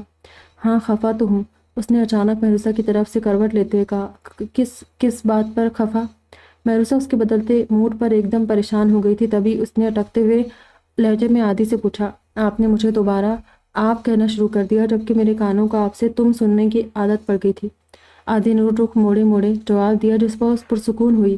نہیں عادی، میں بدتمیزی کرتی تھی اس لیے کہتی تھی، اس کے لیے مجھے معاف کر دے پلیز، مہروسہ نے ندامت بھری لہجے میں کہا تھا، جسے محسوس کر کے عادی فوراً پلٹا اور اس کی گہری نیلی جھیل سی آنکھوں میں جھانکا۔ اور مجھے اپنی وہی بدتمیز سی اینجل بہت پسند ہے جو بات بات پر مجھے ڈانٹتی اور آرڈر دیتی ہے، یہ روتی دھوتی آپ کرتی ہوئی ٹرپوک سی اینجل نہیں۔ عادی نے جھک کر اس کی نم آنکھوں کو چوما۔ نہیں، مجھے آپ سے بدتمیزی کر کے بالکل اچھا نہیں لگتا، مہروسہ منہ بناتے بولی تبھی عادی نے اس کے کمر میں ہاتھ ڈال کر کھینچتے ہوئے اپنے ساتھ لگایا اور اس کے اوپر جھکایا، ساتھ ہی اس کی پیشانی کو چوما۔ آپ نے مجھے معاف کر دیا نا؟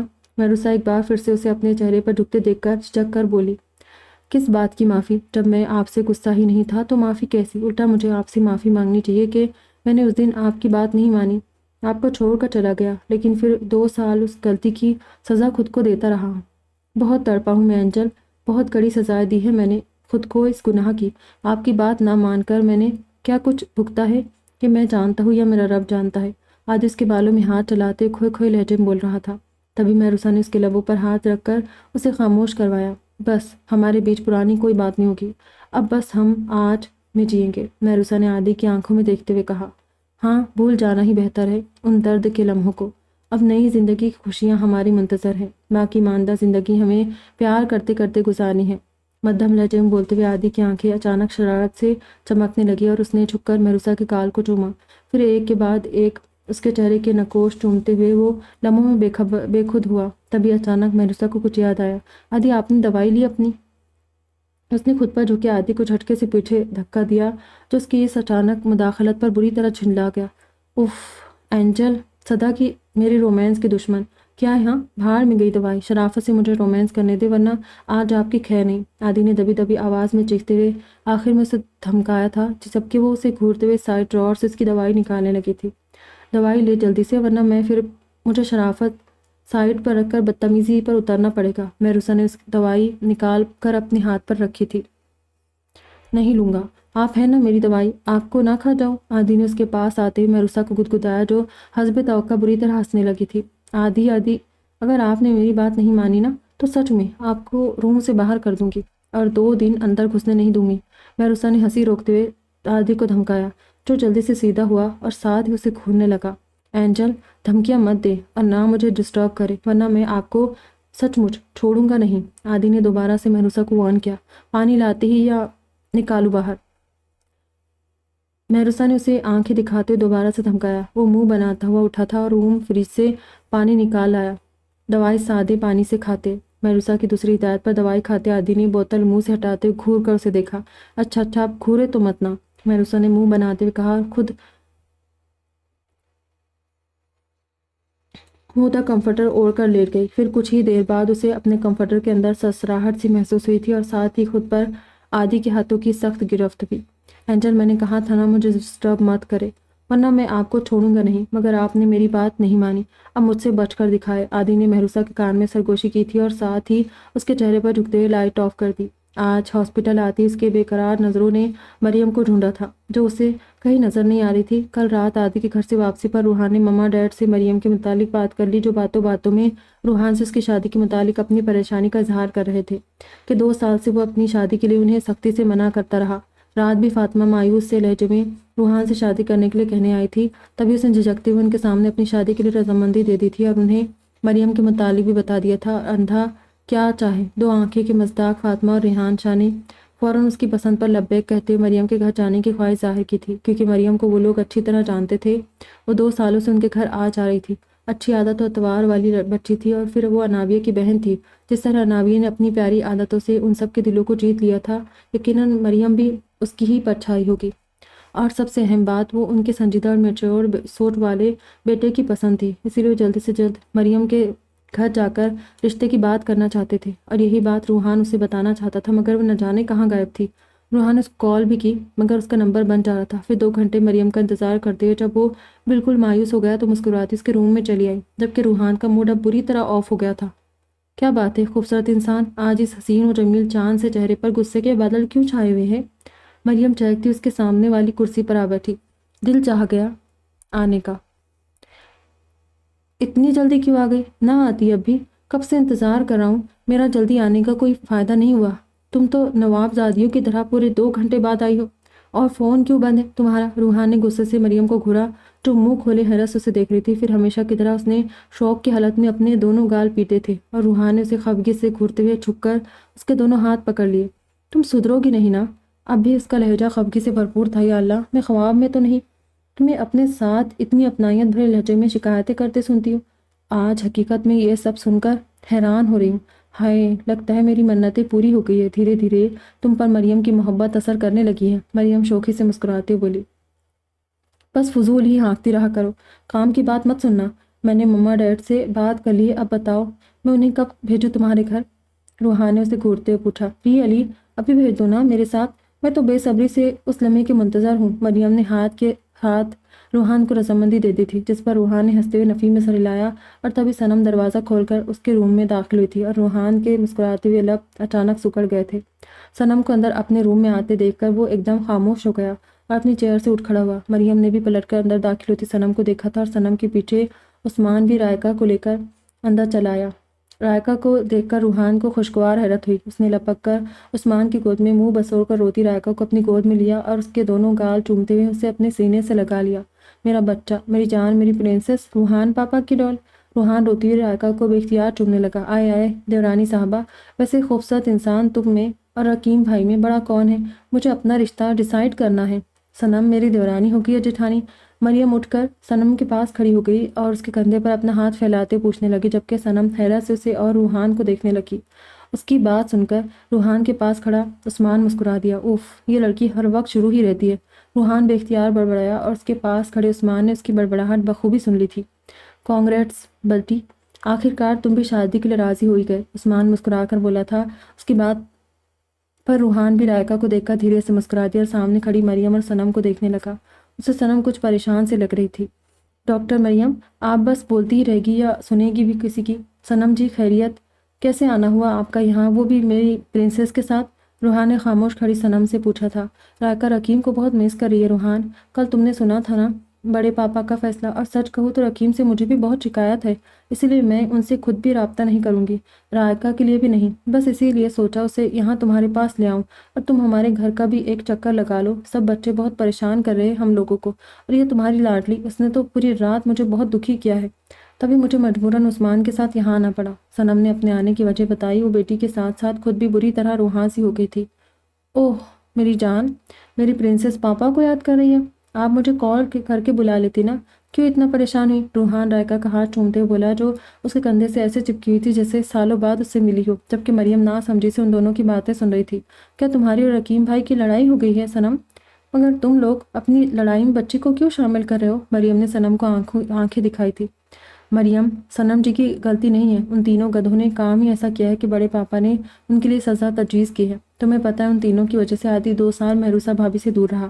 روحان نے دھیرے دھیرے مریم کو ساری بات بتائی، جو حیرت سے آنکھیں پھاڑے سب سن رہی تھی۔ عثمان اور صنم اس دوران خاموشی سے ان دونوں کو دیکھ رہی تھی۔ اوہ مائی گاڈ، اتنی ظالم ہے عادی بھائی کی ماما، اور مہروسہ کی عقل کو 100 سلام میری طرف سے۔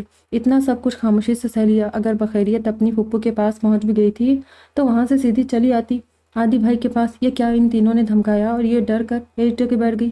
میں مہروسہ کی جگہ ہوتی تو سب کی اینٹ سے اینٹ بجا دیتی، چاہے وہ میری ساس ہوتی یا میری میاں کی خالہ اور ان کے بچے، یہ تینوں، سب کو تگنی کا ناچ نچا دیتی، جینا حرام کر دیتی، اور تو ایسی ظالم ساس کو معاف تو بالکل بھی نہیں کرتی، ایسے ٹکا ٹکا کر بدلے لیتی کہ پناہ مانگتی میرے شر سے۔ بتاؤ تو صحیح، بیچاری کے ساتھ کتنا برا سلوک کیا ہے، تبھی تو عادی بھائی سائیکو سے ہو گئے تھے۔ انہیں نان انٹیوشن ہوگی کہ مہروسہ جہاں بھی ہے بڑی دکھی ہے بیچاری، تبھی تو یہاں آ کر سر پکڑے لمبے لمبے لیٹ جاتے تھے۔ مریم جوش سے بولتی جا رہی تھی، جبکہ روحان نے تعصب سے نفی میں سر ہلاتے ہوئے نان اسٹاپ بولتی مریم کو آواز دے کر بریک لگایا۔ ڈاکٹر مریم، بس کام ڈاؤن، آپ فضول میں اپنی انرجی ویسٹ کریے، ہمیں آپ کی صلاحیتوں پر پورا یقین ہے، اس لیے اتنی پریشان مت ہو، اب سب کچھ ٹھیک ہے۔ روحان نے ٹوکنے پر مریم نے برا سا منہ بنایا اور اس کی گود سے رائکا کو جھپٹ لیا، جو روحان کی گود سے اترتے ہی دوبارہ گلا پھاڑ کر رونا شروع کر چکی تھی۔ مریم نے گھور کر رائکا کو دیکھا، بالکل اپنے چچا پر پڑی ہے۔ مریم بڑبڑائی، یہی حال بس اس کا۔ صنم نے روتی ہوئی رائکا کو افسوس سے دیکھا، جبکہ روحان نے مریم کو گھورتے ہوئے رائکا کو دوبارہ اس سے لے لیا اور اسے بہلانے لگا۔ آپ فکر مت کریں صنم جی، آج میں آف لے لیتا ہوں، چلے میں آپ کے ساتھ چلتا ہوں، پھر رات کو گھر پہنچ کر ڈیڈ اور بڑے پاپا سے بھی میں بات کروں گا، ان تینوں کے والد صاحبان کے کیے کی سزا بچوں کو کیوں ملے۔ روحان بولتا اور باہر نکلنے لگا۔ صنم اور عثمان باہر جا چکے تھے۔ ارے خوبصورت انسان، مجھے تو بتاتے جاؤ آخر کب آ رہے ہو ڈولی لے کر میرے گھر؟ مریم نے شوخی سے پیچھے سے ہانک لگا کر پوچھا تھا، جس پر باہر نکلتا روحان رک کر پلٹا۔ فون پر بتا دوں گا، اور ہاں، اپنے گھر سے میرے مما ڈیڈ کو ہاں کی خوشخبری کے ساتھ ہی بھیجنا، کیونکہ اب میں بھی ڈولی لانے میں مزید دیر نہیں کرنا چاہتا۔ روحان دھیرے سے بولتا اور رائکا کو لیے باہر نکل گیا، جبکہ اپنے پیچھے اس نے مریم کا یاہو کا نعرہ بھی بخوبی سنا تھا اور اس کے لب دھیرے سے مسکرا دیے تھے۔ اسٹاپ اٹ فرقت، کیوں مجھے پریشان کر رہے ہو؟ شرافت سے دودھ پینا ہے تو پیو، ورنہ دوبارہ نہیں ملے گا۔ مراد ہاؤس میں داخل ہوتے روحان کے کانوں میں عائشہ کی جھنجھلائی ہوئی آواز پڑی اور اس کے کچھ ہی سیکنڈز بعد شیشہ ٹوٹنے کے ساتھ فرقت کے رونے کی آواز بھی آئی۔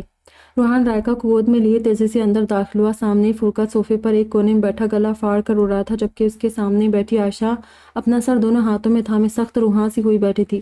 صوفے کے ایک سائیڈ ہی شیشے کی فیڈر ٹوٹی پڑی تھی۔ بھابھی کیا ہوا؟ اور یہ میرا شیر کیوں رو رہا ہے؟ روحان نے آگے بڑھ کر روتے ہوئے فرقت کو گود میں لیا، جو روحان کو دیکھ کر اپنے دونوں ہاتھ اٹھا کر اس کے پاس آنے کا اشارہ دینے لگا، جبکہ رائکا آلریڈی اس کے دائیں کندھے سے چپکی ہوئی تھی۔ روحان نے ایک ہاتھ سے فرقت کو گود میں لیا اور صوفے پر ہی بیٹھ گیا۔ کیا ہونا ہے روحان بھائی؟ ویسے باپ سے لاکھ لڑائیاں ہوتی رہتی ہے، مگر 2 دن سے ان کے بنا اس نے مجھے بری طرح پریشان کر رکھا ہے، بس فہیم کو یاد کر کر کے رو رہا ہے۔ یہ دیکھے غصے میں فیڈر پھینک کر توڑ دی ہے، میرا فون کان سے لگا کر بس فارم کرتا رہتا ہے، نہ دودھ پی رہا ہے نہ کچھ کھا رہا ہے۔ میں پریشان آ گئی ہوں روحان بھائی۔ عائشہ نے نم آنکھوں سے روحان کو دیکھا تھا۔ اب وہ روحان کو کیسے بتاتی کہ بیٹے کے ساتھ اسے بھی اپنے فارم کی بری طرح یاد آ رہی ہے۔ اوہو، میرے بیبی لائن کو فارم یاد آ رہا ہے؟ بھابھی تو اس کی بات فون پر ہی کروا دیتی نا آپ فہیم سے۔ روحان نے عائشہ کو سمپل سا حل بتایا، جبکہ فہیم کا نام سن کر فرقت نے دوبارہ روحان سے شکل بنا کر فارم کا راگ الاپنا شروع کر دیا۔ فون ہی کہاں لگ رہا ہے، صبح سے ٹرائی کر رہی ہوں، نہ جانے کہاں جا کر بیٹھ گئے، اور اس نے میرا دماغ خراب کیا ہوا ہے۔ عائشہ نے بسوڑتے ہوئے فرقت کو جھنجلا کر دیکھا۔ تبھی صنم صفین کے ساتھ حالہ حمان حسام کو لیے اندر چلی آئی۔ عثمان گھر آتے ہی اسٹڈی میں سنان اور زہیب صاحب کے پاس چلا گیا تھا۔ شکر ہے روحان تم آ گئے، لو ان دونوں کو سنبھالو، ہم سے تو سنبھلتے نہیں چاروں، بری طرح تم سب کے عادی ہے۔ حالہ نے منہ بسوڑتے حمان کو اپنی گود سے اتار کر روحان کے پاس کھڑا کر دیا اور حسام روحان کو دیکھ کر صفین کی گود سے خود ہی بضد اتر گیا تھا۔ روحان بھائی پریشان ہو گئی ہوں میں، جب سے سو کر اٹھے یہ دونوں بس رو رہے، پہلے ایک دوسرے کے ساتھ کھیل رہے تھے مگر اب شاید کھیل کھیل کر بھی بور ہو گئے۔ میں نے فون دے کر بٹھایا تھا دونوں کو مگر فون پر حالب کی پک دیکھ کر دونوں رونے لگ گئے۔ تب سے میں اور مما لاگ بہلا رہے مگر ان کی سوئی اٹک گئی ہے پاپا پر، باہر لان میں لے کر گھوم رہی ہوں مما کے ساتھ مگر بس وہی ایک رٹ دونوں کی۔ حالب نے ان کی عادتیں بگاڑ رکھی ہے، وہ انہیں صبح اٹھتے ہی اپنے ساتھ لگائے رکھتے ہیں، ناشتے بھی اپنے ہاتھوں سے کرواتے ہیں، اب بھی میرے ہاتھ سے کچھ نہیں کھا رہے نہ دودھ پی رہے۔ صفین نے روحان کے کندھے سے لٹکتے حسام کو دیکھا تھا جبکہ حمان روحان کی ٹانگوں سے لپٹا ہوا تھا۔ روحان بھی اس سچویشن پر بری طرح پریشان ہو گیا تھا۔ نانا نانی ماموں ممانی کے چہرے ان بچوں کے لیے نئے تھے اور سب اپنے دودھیال والوں سے بہت زیادہ اٹیچ تھے اور اب انہیں اپنے گھر کا کوئی بندہ آس پاس نہیں دکھ رہا تھا سوائے اپنی ماؤں کے، اسی لیے شاید وہ سب چڑچڑے ہو رہے تھے۔ ایک ہی دن میں انہوں نے اپنی ماؤں کو دن میں تارے دکھا دیے تھے۔ آنٹی انکل کہاں ہیں؟ مجھے ذرا ان سے بات کرنی ہے، روحان نے کچھ سوچتے ہوئے حالہ سے پوچھا۔ بیٹا زہیب اور زید بھائی اسٹڈی میں ہیں، رکو میں بلاتی ہوں انہیں، حالہ بولتی باہر چلی گئی۔ صنم جی، صفین بھابھی، عائشہ بھابھی، آپ لوگ بالکل ریلیکس ہو جائے، آپ کو میرا ساتھ دینا پڑے گا، مجھے بچوں کا حال دیکھ کر بڑے پاپا ڈیڈی اور پھوپھا جان کو کسی بھی طرح منانا پڑے گا کیونکہ میں اپنے بچوں کو ایسے روتے بلکتے ہوئے تو بالکل نہیں دیکھ سکتا۔ روحان نے رائکا اور فرقت کو صوفے پر بٹھاتے ہوئے کب سے اپنے گھٹنوں پر لٹکتے ہوئے حمان گود میں لے کر چوما اور کندھوں پر لٹکتے حسام کو بھی اوپر پکڑ کر گھٹنے پر بٹھا لیا تھا۔ اب فرقت اور رائکا اس کے کندھوں پر لٹکنے لگے تھے۔ کس طرح کا ساتھ روحان بھائی؟ عائشہ نے روحان سے پوچھا تھا، ساتھ ہی اس نے ایک نظر اپنے گستاور بیٹے پر ڈالی جو روحان کو دیکھتے اس کے ساتھ خوش اور مگن سا ہو گیا تھا۔ بھابھی آپ لوگ جرمنی نہیں جا رہے، آپ انکل کو منع کرے گی ابھی بالکل صاف صاف، کیونکہ اتنا تو طے ہے کہ میرے بچے آپ کو وہاں رہنے نہیں دے گے، اسی لیے جب کبھی جانا ہو تو آپ اپنے شوہر حضرات کے ساتھ ہی جائیے گا۔ فی الحال تو مجھے آپ کا جانا ناممکنات میں سے لگ رہا ہے، اسی لیے انکل سے بات کر کے میں منع کر دیتا ہوں اور آپ بھی انہیں منع کر دے۔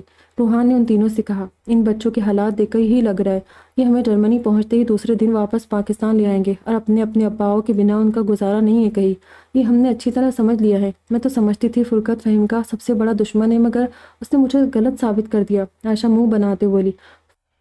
فرقت نے فہیم کا نام سن کر دوبارہ سے سر چھیڑ دیے تھے اور روحان عائشہ اس کے رونے پر بوکھلا گئے تھے۔ روحان نے حسام کو ہٹا کر جلدی سے فرقت کو گود میں لیا، تبھی زید مراد اور زہیب مراد اندر چلے آئے۔ السلام علیکم انکل۔ روحان جلدی سے فرقت کو گود میں لیے اٹھ کھڑا ہوا اور اس نے زہیب مراد اور زید مراد کو سلام کیا۔ وعلیکم السلام، کیسے ہو بیٹا؟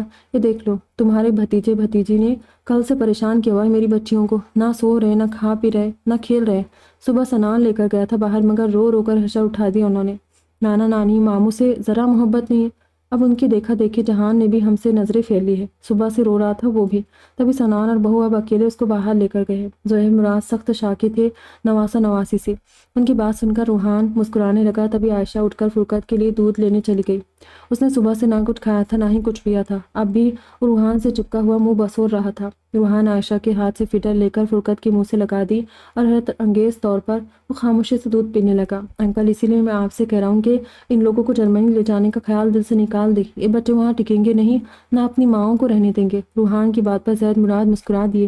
ٹھیک کہتے ہو تم بیٹا، ایک دن میں یہ حال کر دیا انہوں نے تو 2 مہینے کیسے رہیں گے؟ زید مراد نے فرقت کو مسکرا کر نواسا نواسی کو دیکھا جو روحان سے چپکے کھڑے تھے۔ مگر روحان زاویار بھائی جان نے کہا ہے یہ، اور پھر وہ جس وجہ سے کہہ رہے وہ تم جانتے ہو۔ حالہ نوکر کے ساتھ ناشتے کے لوازمات لیے روحان کے آگے رکھتی ہوئی بولی، اس کی آپ فکر مت کریں حالہ آنٹی، وہ میں اور روحان دیکھ لیں گے۔ آدی کی آواز پر وہ سب چونک کر پلٹے تھے۔ آدی مہروسہ کی چیئر دھکیلتا اندر چلا آیا، اس کے پیچھے پیچھے عارفہ آئس کو گود میں لیے گرینی کے ساتھ تھی۔ آدی کی بات سن کر روحان ایک گہرا سانس کھینچتے ہوئے ریلیکس ہو کر بیٹھ گیا تھا کیونکہ اسے پتا تھا اب اس کے بچے اور ان کی مائیں کہیں نہیں جائے گی۔ پوری زاویار فیملی اس وقت ناشتے کی ٹیبل پر موجود تھی سوائے حالب کے، وہ کل سے ناشتہ کھانے کے وقت بھی زاویہ شاہ کو نظر نہیں آیا تھا۔ حالب کہاں ہے رائحہ؟ کل سے نہ ناشتے کے وقت نظر آ رہا ہے نہ کھانے کے، اور اب بھی غائب ہے۔ زاویہ شاہ نے رائحہ سے پوچھا تھا، مسٹر شاہ آپ نے میرے چھوٹے پر ظلم توڑنے کی حد کر ڈالی اور اس کے ساتھ ساتھ ہمیں بھی لپیٹ لیا۔ کوئی ایسا کرتا ہے کیا اپنے بچوں کے ساتھ؟ میرے دونوں بچے 2 دن سے گھر سے باہر ہیں اور آپ پتھر دل ظالم انسان ان کے بنا ٹھاٹھ سے جی رہے، جبکہ میرے منہ سے تو نوالا بھی نہیں اتر رہا ہے۔ یہی حال ہادی کا ہے اور میرا چھوٹا نہ جانے کہاں کہاں کی کھانک چھانتے پھر رہا ہے۔ میرا بھائی اپنے بیوی بچوں کے فراق میں دن رات رو رہا ہے۔ مسٹر شاہ، ناشتہ کرتا ہاشم اچانک جذباتی ہوا تھا۔ جوش جذبات میں اس نے زور سے ٹیبل پر ہاتھ بھی مارا تھا، جبکہ زاویہ شاہ نے گھور کر اسے دیکھا اور پھر اس کی پلیٹ اپنی طرف کھینچ لی، جس میں موجود 5واں آلو کا پراٹھا بھی وہ اب تقریباً آدھا کھا چکا تھا۔ ٹھیک ہے عنایت پتر، آج سے اس کمینے کا کھانا پینا بند۔ جب اس سے کچھ کھایا ہی نہیں جا رہا ہے تو رزق اس کے سامنے رکھ کر ضائع کرنے دی، ذرا تو نہیں۔ زاویہ شاہ نے غصے سے ہاشم کو دیکھا تھا۔ پتھر دل انسان، دل میں کیا لوہے کا ٹکڑا فٹ کروا چکے ہیں آپ کو یاد نہیں آتے اپنے بچوں کی؟ کیسے خوشی خوشی رہ رہے ہیں اپنے چھوٹے اور اس کے نکمے کاکوں کے بنا؟ ہاشم اپنے منہ سے نوالا چھنتے دیکھ کر بلبلا اٹھا۔ بکواس نہ کر ہاشم، یہ بات کہہ کر میرے دل پر چھریا مت چلا کہ میں اپنے بچوں کے بنا خوش ہوں۔ میرا دل خود اداس ہے اپنے بچوں کے لیے، مگر یہ غالب کے لیے بہت ضروری تھا۔ اس نے اپنے غصے کی وجہ سے کتنا غلط کیا ہے۔ عادی کے ساتھ اس کا بھی بچہ تھا، بیوی تھی، مگر ان تینوں گدھوں نے کچھ نہیں سوچا اور نہ ہی عقل کا استعمال کیا۔ زاویہ شاہ خود بھی خاصے آزردہ تھے۔ مگر ڈیڈ، آپ لچک تو لا سکتے ہیں نا اپنے فیصلے میں۔ غالب بہت مس کر رہے ان تینوں کو، اور اب تو مجھے بھی حسام کی بہت یاد آ رہی ہے۔ عنایت بھی اداسی سے بولی تھی کیونکہ وہ دونوں زیادہ تر اسی کے پاس رہتے تھے۔ ہاں ڈیڈ، پلیز آپ غالب کو کوئی اور سزا دے دینا، مگر ان تینوں کو گھر بلا لے۔ ہادی نے بھی باپ سے گزارش کی تھی۔ شاہ جی، 2 دن سے غالب دیر رات کو گھر آتا ہے اور صبح سب کے اٹھنے سے پہلے ہی چلا جاتا ہے۔ آفس بھی نہیں جا رہا۔ آپ کو اس کا مزاج پتہ ہے نا، اب بس کر دے اس کے لیے۔ تو یہ 2 دن بھی 2 مہینوں جیسے ہے۔ اس نے اب تک اپنی بیوی بچوں کو کبھی خود سے دور نہیں بھیجا، اور اب اچانک وہ لوگ اس سے دور ہو گئے تو آپ کو اندازہ ہونا چاہیے کہ اس کے لیے یہ قبول کرنا کتنا مشکل ہوگا۔ پہلے میں بھی اس سے غصہ تھی، مگر اب مجھے بھی سفین اور بچوں کی یاد آ رہی ہے، اسی لیے بچوں کو بلا لے اب۔ راہے نے بھی شوہر سے درخواست کی تھی، جس پر وہ ایک گہری سانس لے کر اٹھ کھڑے ہوئے اور بنا کچھ کہے ڈائننگ روم سے نکلتے چلے گئے۔ صبح ہی وہ تینوں واپس فہیم سمیت اس کے فلیٹ پر چلے آئے تھے۔ صبح سے وہ بھوک پیاس بھلائے غمگین سے ہال میں آمنے سامنے رکھے صوفے پر خود بھی آڑے ترچھے اداس سے لیٹے تھے، اور اب تو دوپہر ہونے لگی تھی، مگر وہ اسی طرح گم سم سے پڑے اپنے فون پر اپنی بیوی بچوں کی پکس دیکھ رہے تھے۔ یہ پک جب فرقت 4 مہینے کا تھا تب کی ہے۔ دیکھ کتنا ہیلدی ہے اس میں، اب تو کافی کمزور ہو گیا ہے میرا بچہ، جب سے دانت نکلنے شروع ہوئے ہیں۔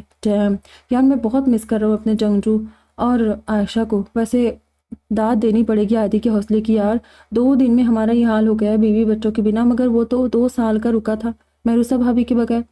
فہیم اپنے پاس پڑے صوفے پر نیم دراز رکیم کو اپنا فون دکھاتا ہوا بولا، جو خود بھی رائکا اور سنم کی پکس دیکھ رہا تھا۔ غلط کیا ہے تو بھگت بھی تو رہے نا۔ دیکھ، سنم کو کال کر رہا تھا مگر فون بھی نہیں اٹھا رہی میرا۔ مجھے پرنسس کی اتنی یاد آ رہی ہے، 2 دن سے اسے گود میں بھی نہیں لیا میں نے، پیار تک نہیں کیا، اور وہ تو میرے بنا سوتی بھی نہیں ہے، نہ جانے کیسے رہ رہی ہوگی اب، رکیم یاسیت سے بولا، جبکہ ان دونوں کے سامنے والے صوفے پر نیم دراز غالب اپنے فون پر چلتی حمان حسام کی ویڈیو دیکھ رہا تھا، جس میں وہ دونوں زاویار ہاؤس کے پچھلے صحن میں چھوٹے سے ٹیوب ٹب میں بیٹھے نہا کم مستیاں زیادہ کر رہے تھے۔ ہادی اور ہاشم انہیں نہلانے کی ناکام کوششیں کرتے ہوئے خود بھی بری طرح پانی سے بھیگ رہے تھے، ساتھ ہی ان دونوں کی شرارتیں انجوائے کر رہے تھے، اور غالب مسکراتے ان سب کی ویڈیو بنا رہا تھا۔ اب بھی ان کی شرارتیں دیکھ کر اس کے چہرے پر بہت خوبصورت مسکراہٹ چمک رہی تھی۔ اس نے آنکھیں مونتے ہوئے اپنے بچوں اور اس دشمن جان کو شدت سے یاد کیا تھا جو اس سے بری طرح بدظن تھی۔ کب تک یوں ہی لٹے پٹے اجڑے ہوئے پریشان حال عاشقوں کی طرح پڑے رہو گے تینوں؟ اب جو کیا ہے اسے بھگتنا تو پڑے گا ہی۔ عادی کی آواز پر ان تینوں نے چونک کر اسے دیکھا، جو چہرے پر دل جلانے والی مسکراہٹ لیے اندر چلا آ رہا تھا۔ بس 2 دن میں یہ حال ہو گیا؟ سوچو، میں نے 2 سال گزارے ہیں اپنی بیوی اور بچے سے دور، صرف تم لوگوں کی وجہ سے۔ ٹھیک ہے میری محبت میں کیا تم نے یہ سب، مگر مجھے بس ایک بار کہا تو ہوتا، بتایا تو ہوتا، اشارہ ہی دے دیا ہوتا کہ انجل نے تمہیں کال کیا تھا اور وہ پریشان ہے، میں خود ڈھونڈ نکالتا اسے۔ لیکن تم نے میرے زخم کا علاج تو کیا، مگر خنجر کی نوک سے تکلیف ختم کرنے کی بجائے درد کو بڑھا دیا۔ عادی نے ان تینوں کو ملامتی نظروں سے دیکھا تھا، مگر وہ اسے بنا کوئی جواب دیے خاموشی سے دیکھ رہے تھے، اور ان کے اداس اور لٹکے ہوئے چہرے دیکھ کر عادی بھی اب اپنا ڈرامہ بند کرتا ہوا دوبارہ مڑا تھا اور جا کر مین ڈور اوپن کر کے سب کو اشارے سے اندر بلایا تھا۔ سب سے پہلے عائشہ، سنم اور سفین بچوں کے لیے اندر آئی، ان کے پیچھے آئس کو گود میں لیے روحان، پھر زاویار شاہ، فرمان صاحب، شہریار آفندی، ریحان شاہ، زہیب مراد، زید مراد، سنان، مہروسہ اور عثمان بھی تھے۔ فرقت فہیم کو دیکھتے ہی فام فام چلاتا عائشہ کی گود سے جلدی سے اترا۔ فہیم کے کانوں میں جیسے ہی بیٹے کی آواز پڑی، اس نے اچانک سر اٹھا کر اپنی طرف بڑھتے فرقت کو دیکھا تھا، جو سیدھا آ کر باپ کی ٹانگوں سے لپٹ گیا۔ فہیم نے خوشی سے بے حال ہوتے ہوئے اسے گود میں اٹھا کر دیوانہ وار چومنا شروع کر دیا۔ میرا بیٹا، میری جان، فام کی زندگی۔ فہیم اسے اپنے سینے سے لگاتے بولا۔ اف، کتنا مس کیا تھا اس نے اپنے بیٹے کو۔ رائکہ بھی باپ کو سامنے دیکھتے ہی صنم کی گود سے اتری تھی اور لڑکھڑاتی ہوئی رکیم کی طرف بڑھی تھی، جس نے لپک کر بیٹی کو اٹھایا اور اسے اپنے سینے سے لگا لیا۔ اس کی آنکھیں بے ساختہ نم ہو گئی تھی، جنہیں صنم نے بغور دیکھا تھا۔ حمان، حسام بھی سفین اور زاویہ شاہ کی گود سے اتر کر حالب کی گود میں جا بیٹھے تھے۔ حالب نے ایک کے بعد ایک دونوں بیٹوں کو چومتے ہوئے انہیں اپنی گود میں بٹھا لیا۔ وہ تینوں اپنے بچوں اور بیویوں کو اچانک اپنے سامنے دیکھ کر خوشی سے نہال ہو گئے تھے۔ زاویہ شاہ، ریحان شاہ، فرمان درانی، شہریار صاحب، زہیب اور زید مراد مسکراتے ان تینوں کو دیکھ رہے تھے، جن کے چہرے اس وقت خوشی سے کھل رہے تھے۔ سبق تو مل گیا ہوگا تمہیں بچوں کو۔ اپنے دل کے ساتھ جڑے نازک رشتوں کے بارے میں کوئی بھی فیصلہ کرتے وقت سوجھ بوجھ اور فہم و فراست سے کام لینا چاہیے، اور کبھی بھی اپنے غصے کو عقل پر حاوی نہیں ہونے دینا چاہیے۔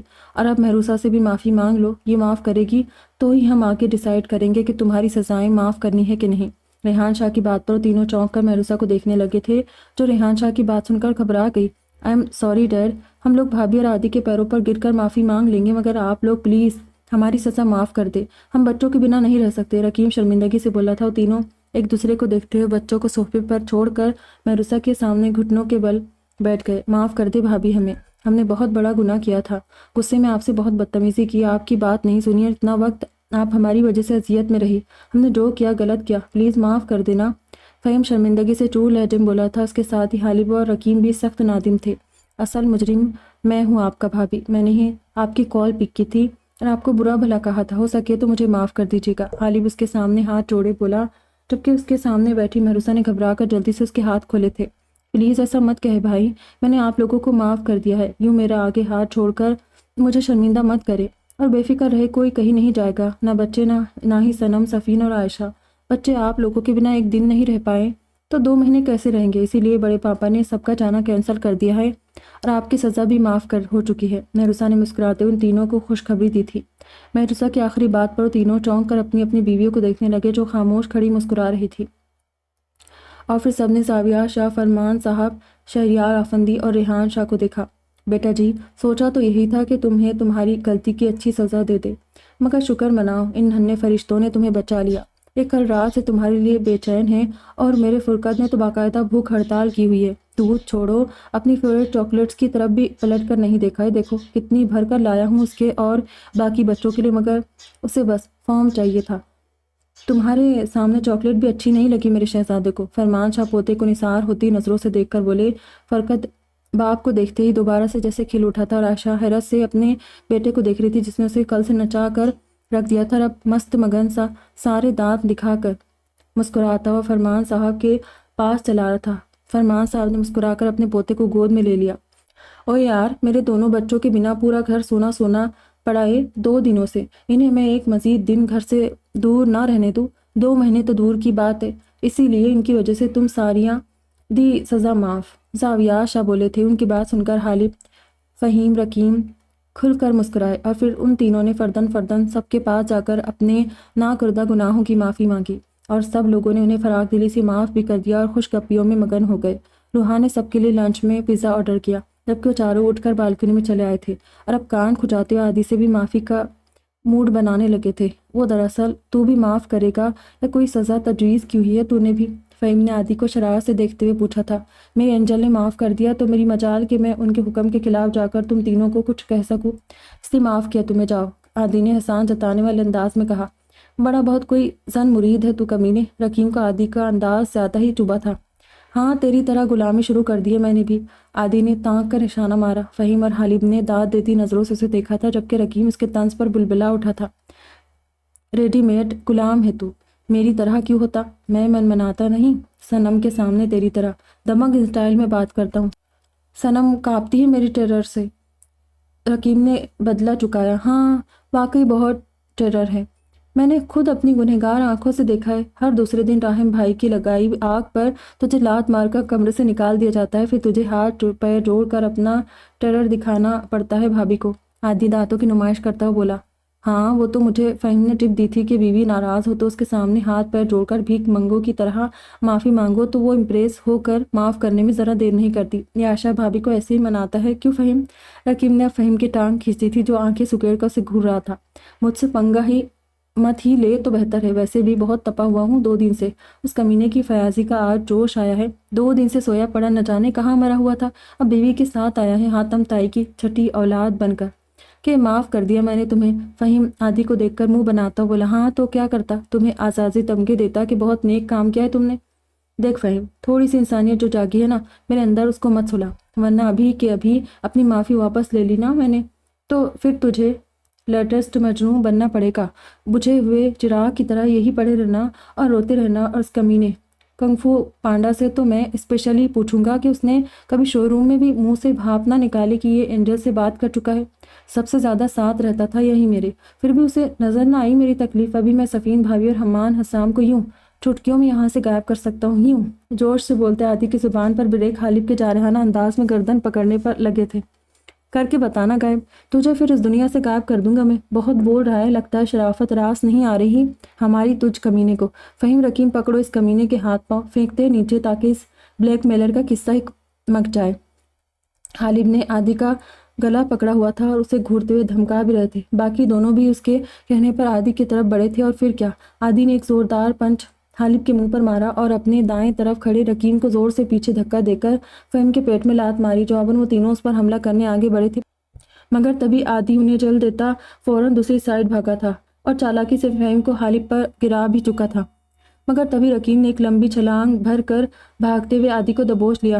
مار غالب، پکڑ لیا میں نے اس کمینے کو، مار! رقیم نے چلاتے ہوئے آواز لگائی اور پھر غالب تیزی سے اٹھ کر عادی کی طرف لپکا تھا، زور سے پنچ عادی کے منہ پر مارا، مگر یہ کیا، اس کا مارا گیا پنچ عادی کے بجائے رقیم کے منہ پر لگا تھا، کیونکہ پنچ دیکھتے ہی عادی جلدی سے نیچے ہوا تھا اور غالب کا بھاری بھرکم پنچ رقیم کے منہ پر پڑا، جس نے بلبلا کر عادی کو چھوڑ دیا اور رقیم کی گرفت سے چھوٹ کر عادی آگے بھاگتا اس سے پہلے ہی فہیم نے اسے پکڑ لیا، جبکہ رقیم غالب پر پل پڑا۔ اور اب وہ چاروں بری طرح ایک دوسرے سے گتھم گتھا زور زور سے چلا رہے تھے، اس بات سے بے خبر کہ اس بڑی سی بالکنی کے گیٹ کے آگے کھڑے ان کے والد صاحبان، ان کے سسر صاحب اور سالے کے ساتھ موجود ان کی بیویاں بھی حیرت سے منہ کھولے انہیں لڑتے مرتے دیکھ رہی تھی، اور روحان، سنان اور عثمان کے پاس موجود ان کے لخت جگر بھی اپنے اباؤں کا یہ روپ دیکھ کر ان سے زیادہ پرجوش انداز میں چلا رہے تھے۔ گدھے کے بچوں! ریحان شاہ کی دھاڑتی آواز پر ایک دوسرے کے حلیے بگاڑ چکے وہ چاروں تیزی سے سیدھے ہوئے تھے اور اب سٹ پٹاتے ہوئے اپنے والد صاحبان کو دیکھ رہے تھے، جو انہیں خونخوار نظروں سے دیکھتے ہوئے ان کی طرف بڑھ رہے تھے۔ ہو گیا ستیہ ناس، اب پھر ان کے بینڈ بجے گی ان گدھوں کی، اور اس بار تو عادی کو بھی ایک نئی سزا ملے گی۔ اوف، میرے جنگجو بھائیوں کا کچھ نہیں ہو سکتا، روحان تعصب سے بولا تھا۔ اس کی بات پر سنان اور عثمان مسکرانے لگے تھے، جبکہ سفین، عائشہ، صنم اور مہروسہ منہ پر ہاتھ رکھ کر بے ساختہ ہنسی چلی گئی۔ 6 مہینے بعد، یار روحان، دلہا بن کر تجھ سے اچھا لگ رہا ہے، شرافت سے ٹپک رہی ہے چہرے سے، جبکہ تیرے چہرے پر تو پھٹکار برس رہی تھی شادی والے دن بھی، اور مریم کی زبان کو آج بھی سکون دیکھ، اب بھی کیسے پٹر پٹر چل رہی ہے۔ فہیم نے اپنے پاس کھڑے غالب سے رقیم سے کہا، جو گھور کر اسے دیکھنے لگے تھے، اپنے بارے میں کیا خیال ہے؟ ٹوٹا پھوٹا گیا تھا اپنی شادی میں، صحرا تک سر پر رکھنے میں موت پڑ رہی تھی، پورا سر دھڑا پڑا تھا، اور پھر عائشہ بھابھی نے منہ دکھائے میں جو لاد گھوسے دیے تھے، یاد ہے کہ بھول گیا؟ رقیم نے حساب برابر کیا تھا کہ تبھی کھنکھارنے کی آواز پر ان تینوں نے پیچھے مڑ کر دیکھا۔ صنم، سفین، عائشہ اور مہروسہ مکمل دلہنوں کی طرح تیار شیار ہوئی اس وقت اپسراؤں کا سروپ لیے ان کے پیچھے کھڑی تھی۔ روحان کی شادی اس جنریشن کی آخری اور ان کی شادیوں کے بعد ہونے والی پہلی شادی تھی، اسی لیے وہ چاروں خوب سج دھج کر تیار ہوئی تھی۔ یہاں بھی لڑنا ہے پھر سے، تاکہ دوبارہ سب کے سامنے لاویو بے عزتی ہو سکے؟ عائشہ نے دونوں ہاتھ سینے پر باندھتے ہوئے کہا، جبکہ فہیم تو اس کے اس خوبصورت روپ میں کھو سا گیا۔ وہ چاروں مریم کے ساتھ پارلر سے سیدھی ہوٹل پہنچی تھی، جبکہ فہیم، غالب، رقیم اور عادی بچوں کو لے کر گھر سے یہاں آئے تھے۔ جب وہ اپنے دادا دادی تایا تائی کے پاس تھے، ان چاروں کو مہویہ سے اپنی طرف متوجہ دیکھ کر چاروں بہنیں مبہم سے مسکرائی۔ ہیلو، ہوش میں آ جائے اب، سفین غالب کی آنکھوں کے سامنے چٹکی بجاتے ہوئے بولی، اور غالب کے ذہن میں بے ساختہ سفین سے پہلی ملاقات کا منظر تازہ ہو گیا۔ غالب نے مسکرا کر شرارت سے اپنے تینوں دوستوں کو دیکھا، جو خود بھی اب پرشوق نظروں سے اپنی اپنی بیویوں کو دیکھ رہے تھے۔ ہوش میں کیسے آئے؟ بے ہوش کرنے کی وجہ تو سامنے ہی کھڑی ہے۔ حارث صفین کو دیکھ کر شوخی سے بولا، لگتا ہے کل آپ لوگوں کا ارادہ نہیں ہے شاید ہمارے ساتھ گھومنے جانے کا۔ چلو صنم، صفین، عائشہ، ہم اسٹیج پر چلتے ہیں، انہیں یہیں بے ہوش کھڑا رہنے دو۔ مہروسہ عادی کو دیکھتے ہوئے باقی سب پر بھی ایک نظر ڈال کر بولی تھی اور چاروں بہنیں آگے بڑھ گئی۔ وہ چاروں دوست ایک دوسرے کو مسکرا کر دیکھتے ہوئے لپک کر ان کی طرف بڑھے تھے اور انہیں پیچھے سے جا لیا۔ صحیح کہتے ہیں گھر والے، ہم چاروں جیسے زن مرید اس پورے خاندان میں نہ تھے نہ آگے کبھی ہوں گے۔ عادی مہروسہ کا ہاتھ تھامے آگے بڑھتا اور زور سے بڑبڑایا، جس پر مہروسہ نے اسے گھور کر دیکھا، جبکہ اس کے باقی تینوں دوست بھی اس بات سے پوری طرح متفق تھے۔ اب اپنی اپنی بیویوں پر پیار بھری نظر ڈال کر ان کا ہاتھ تھامے روحان اور مریم کے پاس اسٹیج کی طرف بڑھ رہے تھے۔ آج اسے ایک کیس کے چکر میں ارجنٹلی پولیس اسٹیشن جانا پڑا تھا، جبکہ امی جان نے اسے سختی سے منع کیا تھا کہ آج کے دن بالکل بھی گھر سے باہر کہیں جانے کی ضرورت نہیں ہے، کیونکہ وہ گھر سے نکلتے بری طرح اپنے کاموں میں مصروف ہو جاتا تھا۔ نوکری کے ساتھ خدمت خلق کرنے کا بھی اسے بہت شوق تھا، جس پر اس کے ماں باپ کو بھی کوئی اعتراض نہیں تھا، مگر آج اس کی بہن کا ولیمہ تھا اور سائمہ بیگم کو پتا تھا کہ ان کا بیٹا دوسروں سے ہمدردی کے مرض میں اس بری طرح مبتلا تھا کہ وہ اس اسپیشل دن میں بھی اپنے گورکھ دھندوں میں الجھ کر کوئی نہ کوئی گڑبڑ ضرور کرے گا، اور وہی ہوا تھا۔ یہ کیس شاہان کے لیے بہت امپورٹنٹ تھا۔ یہ ایک لڑکی کی کڈنیپنگ کا کیس تھا جو ایک ہفتے سے کالج جانے کے دوران لاپتہ ہو گئی تھی۔ ماں باپ نے ہر جگہ اسے ڈھونڈنے کی کوشش کی، مگر وہ لڑکی نہیں مل رہی تھی۔ تب ہار کر وہ پولیس میں کمپلین کرنے آئے تھے کہ شاہان کے انڈر آنے والے ایریا کا تھا، اور آج 2 دن بعد بالآخر شاہان اور اس کی ٹیم نے اپنی بہترین کارکردگی کا ثبوت دیتے ہوئے نہ صرف لڑکی کو بازیاب کروا لیا، بلکہ اس لڑکی کے ساتھ ریپ کرنے والے اس کے سڑک چھاپ عاشق کو باقی کے ساتھیوں سے الگ کر کے اپنی اسپیشل لاک اپ میں اس طرح سبق سکھایا تھا کہ اب وہ زندگی بھر اپنے پیروں پر چلنے کے قابل بھی نہیں رہا۔ ساتھ ہی اپنی نگرانی میں لڑکی کو اس کے گھر والوں کے حوالے کر کے آیا تھا، جبکہ اسی دوران اس کے ایک جان باز آفیسر نے اس لڑکی سے شادی کی پیشکش بھی شاہان کے سامنے رکھ دی۔ اس پریشان حال اور دکھی لڑکی کے ساتھ اس آفیسر کو پوری ہمدردی تھی، اور وہ آفیسر واقعی سچا محب وطن بھی تھا، تبھی اپنے ملک میں پل رہے ان ناسوروں کی 27 لڑکی کے لیے اس نے خود کو پیش کر دیا تھا۔ وہ جانتا تھا اب زندگی بھر کے لیے یہ لڑکی اس معاشرے کے لیے اچھوت بننے والی تھی، اسی لیے اس نے اس لڑکی کے ساتھ شادی کرنے کا فیصلہ کر لیا۔ شاہان اس آفیسر کے اس فیصلے سے بہت خوش ہوا تھا، اور اس نے لڑکی کے ماں باپ کے ساتھ سارا معاملہ بھی خود طے کیا اور اپنے آفیسر کی گارنٹی بھی لی تھی۔ بس اسی سارے معاملے سے نمٹتے ہوئے شاہان کو اتنا وقت لگ گیا تھا کہ پھر گھر سے تیار ہوتا جلدی جلدی میں سیدھا ہوٹل چلا آیا، جہاں سامنے ہی بنے شاندار سے اسٹیج پر مریم روحان کے ساتھ کھڑی مسکرا رہی تھی۔ وہ دل میں بہن کی دائمی خوشیوں کی دعائیں کرتا بھاگتے قدموں سے اسٹیج کی طرف بڑھ ہی رہا تھا کہ تبھی اس کی نظر اسٹیج کے بائیں طرف والی ٹیبل پر بیٹھی اس لڑکی پر پڑی۔ وہ لڑکی واقعی خوبصورت تھی، یا شاہان کو لگی تھی۔ ہاں، وہ خوبصورت تھی، دوسری بہت سی لڑکیوں سے بالکل منفرد اور خاص۔ ہلکے براؤن نفیس سوٹ میں سر پر آف وائٹ حجاب اوڑھے اس کا سرخ و سفید چہرہ ہلکے میک اپ سے سجا بے حد حسین لگ رہا تھا۔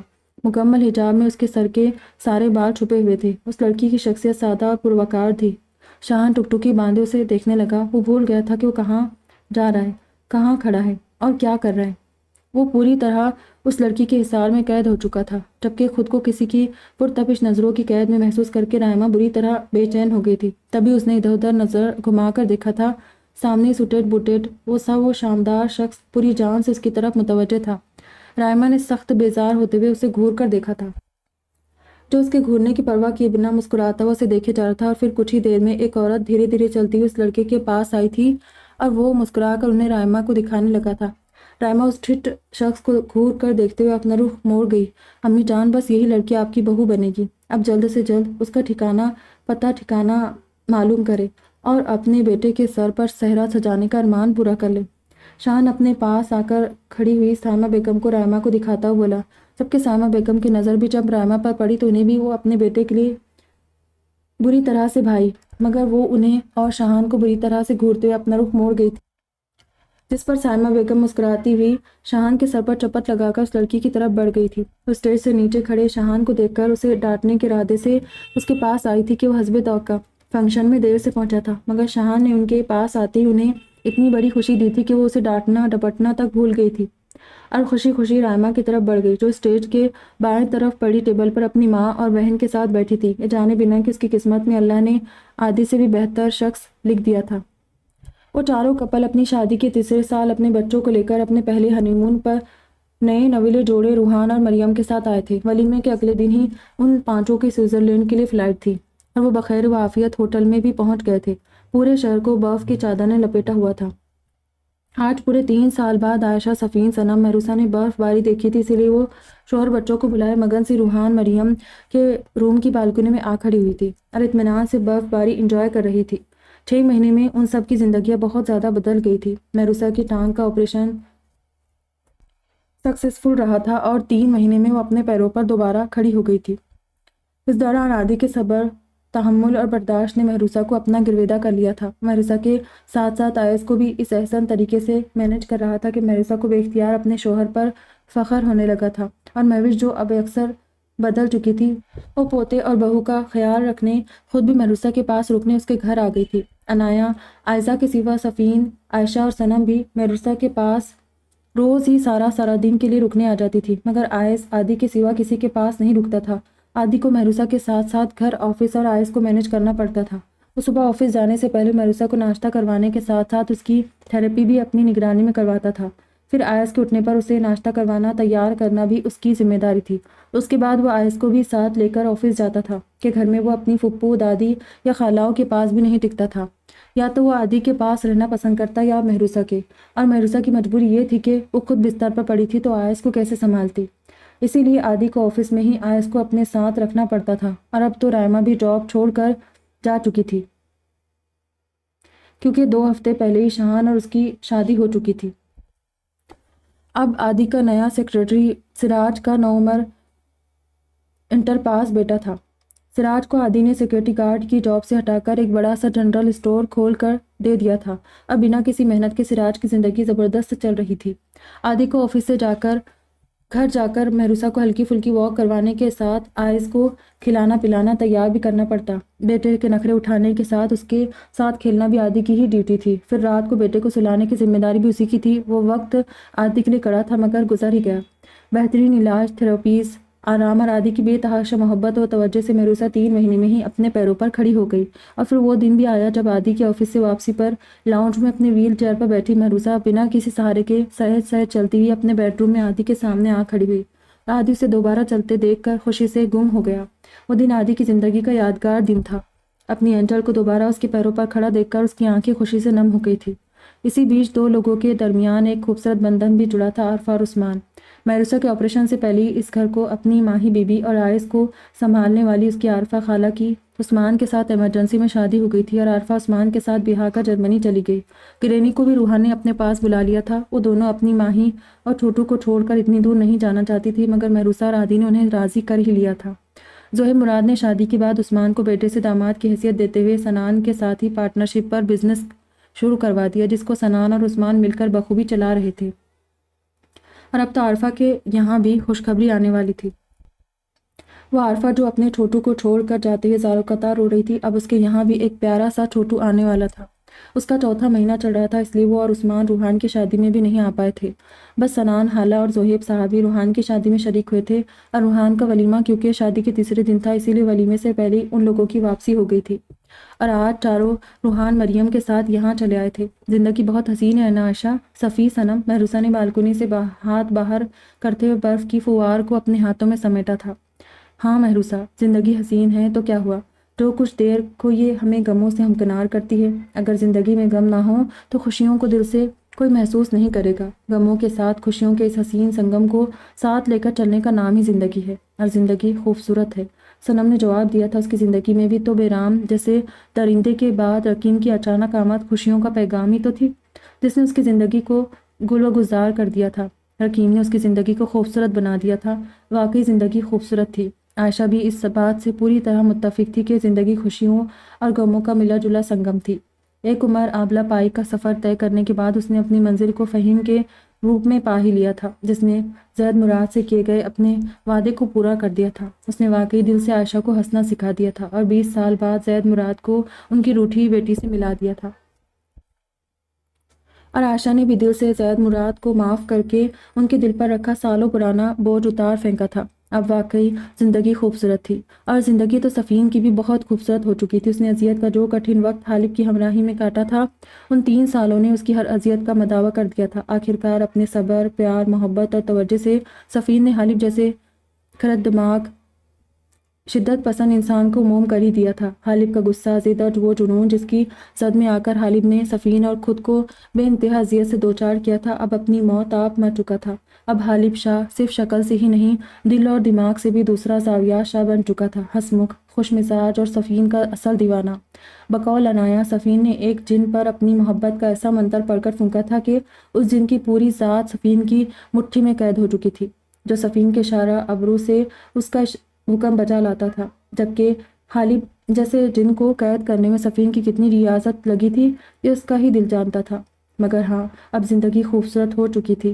تم لوگ یہاں کھڑی کھڑی کیا کر رہی ہو؟ چلو صفین، صنم، عائشہ، مہروسہ، تم لوگوں کی میاؤں کو گھیر لیا ہے روحان نے۔ سانگ چل رہے ہیں اور وہ سب تمہاری شان میں گانا گانے کی گستاخی کرنے والے ہیں، وہ بھی تمہارے سامنے۔ مریم ان چاروں کے پاس چلی آئی تھی اور انہیں پکڑ کر اپنے ساتھ لے جاتے ہوئے بولتی جا رہی تھی۔ وہ پانچوں صفین کے روم میں تھے اور بچے بھی ان کے ساتھ ہی تھی۔ ابھی وہ پانچوں اندر داخل ہوئے تھے کہ دروازہ کھولتے ہی وہ پانچوں بھائی ایک ساتھ کھڑے کورس میں گانا شروع ہو گئے تھے۔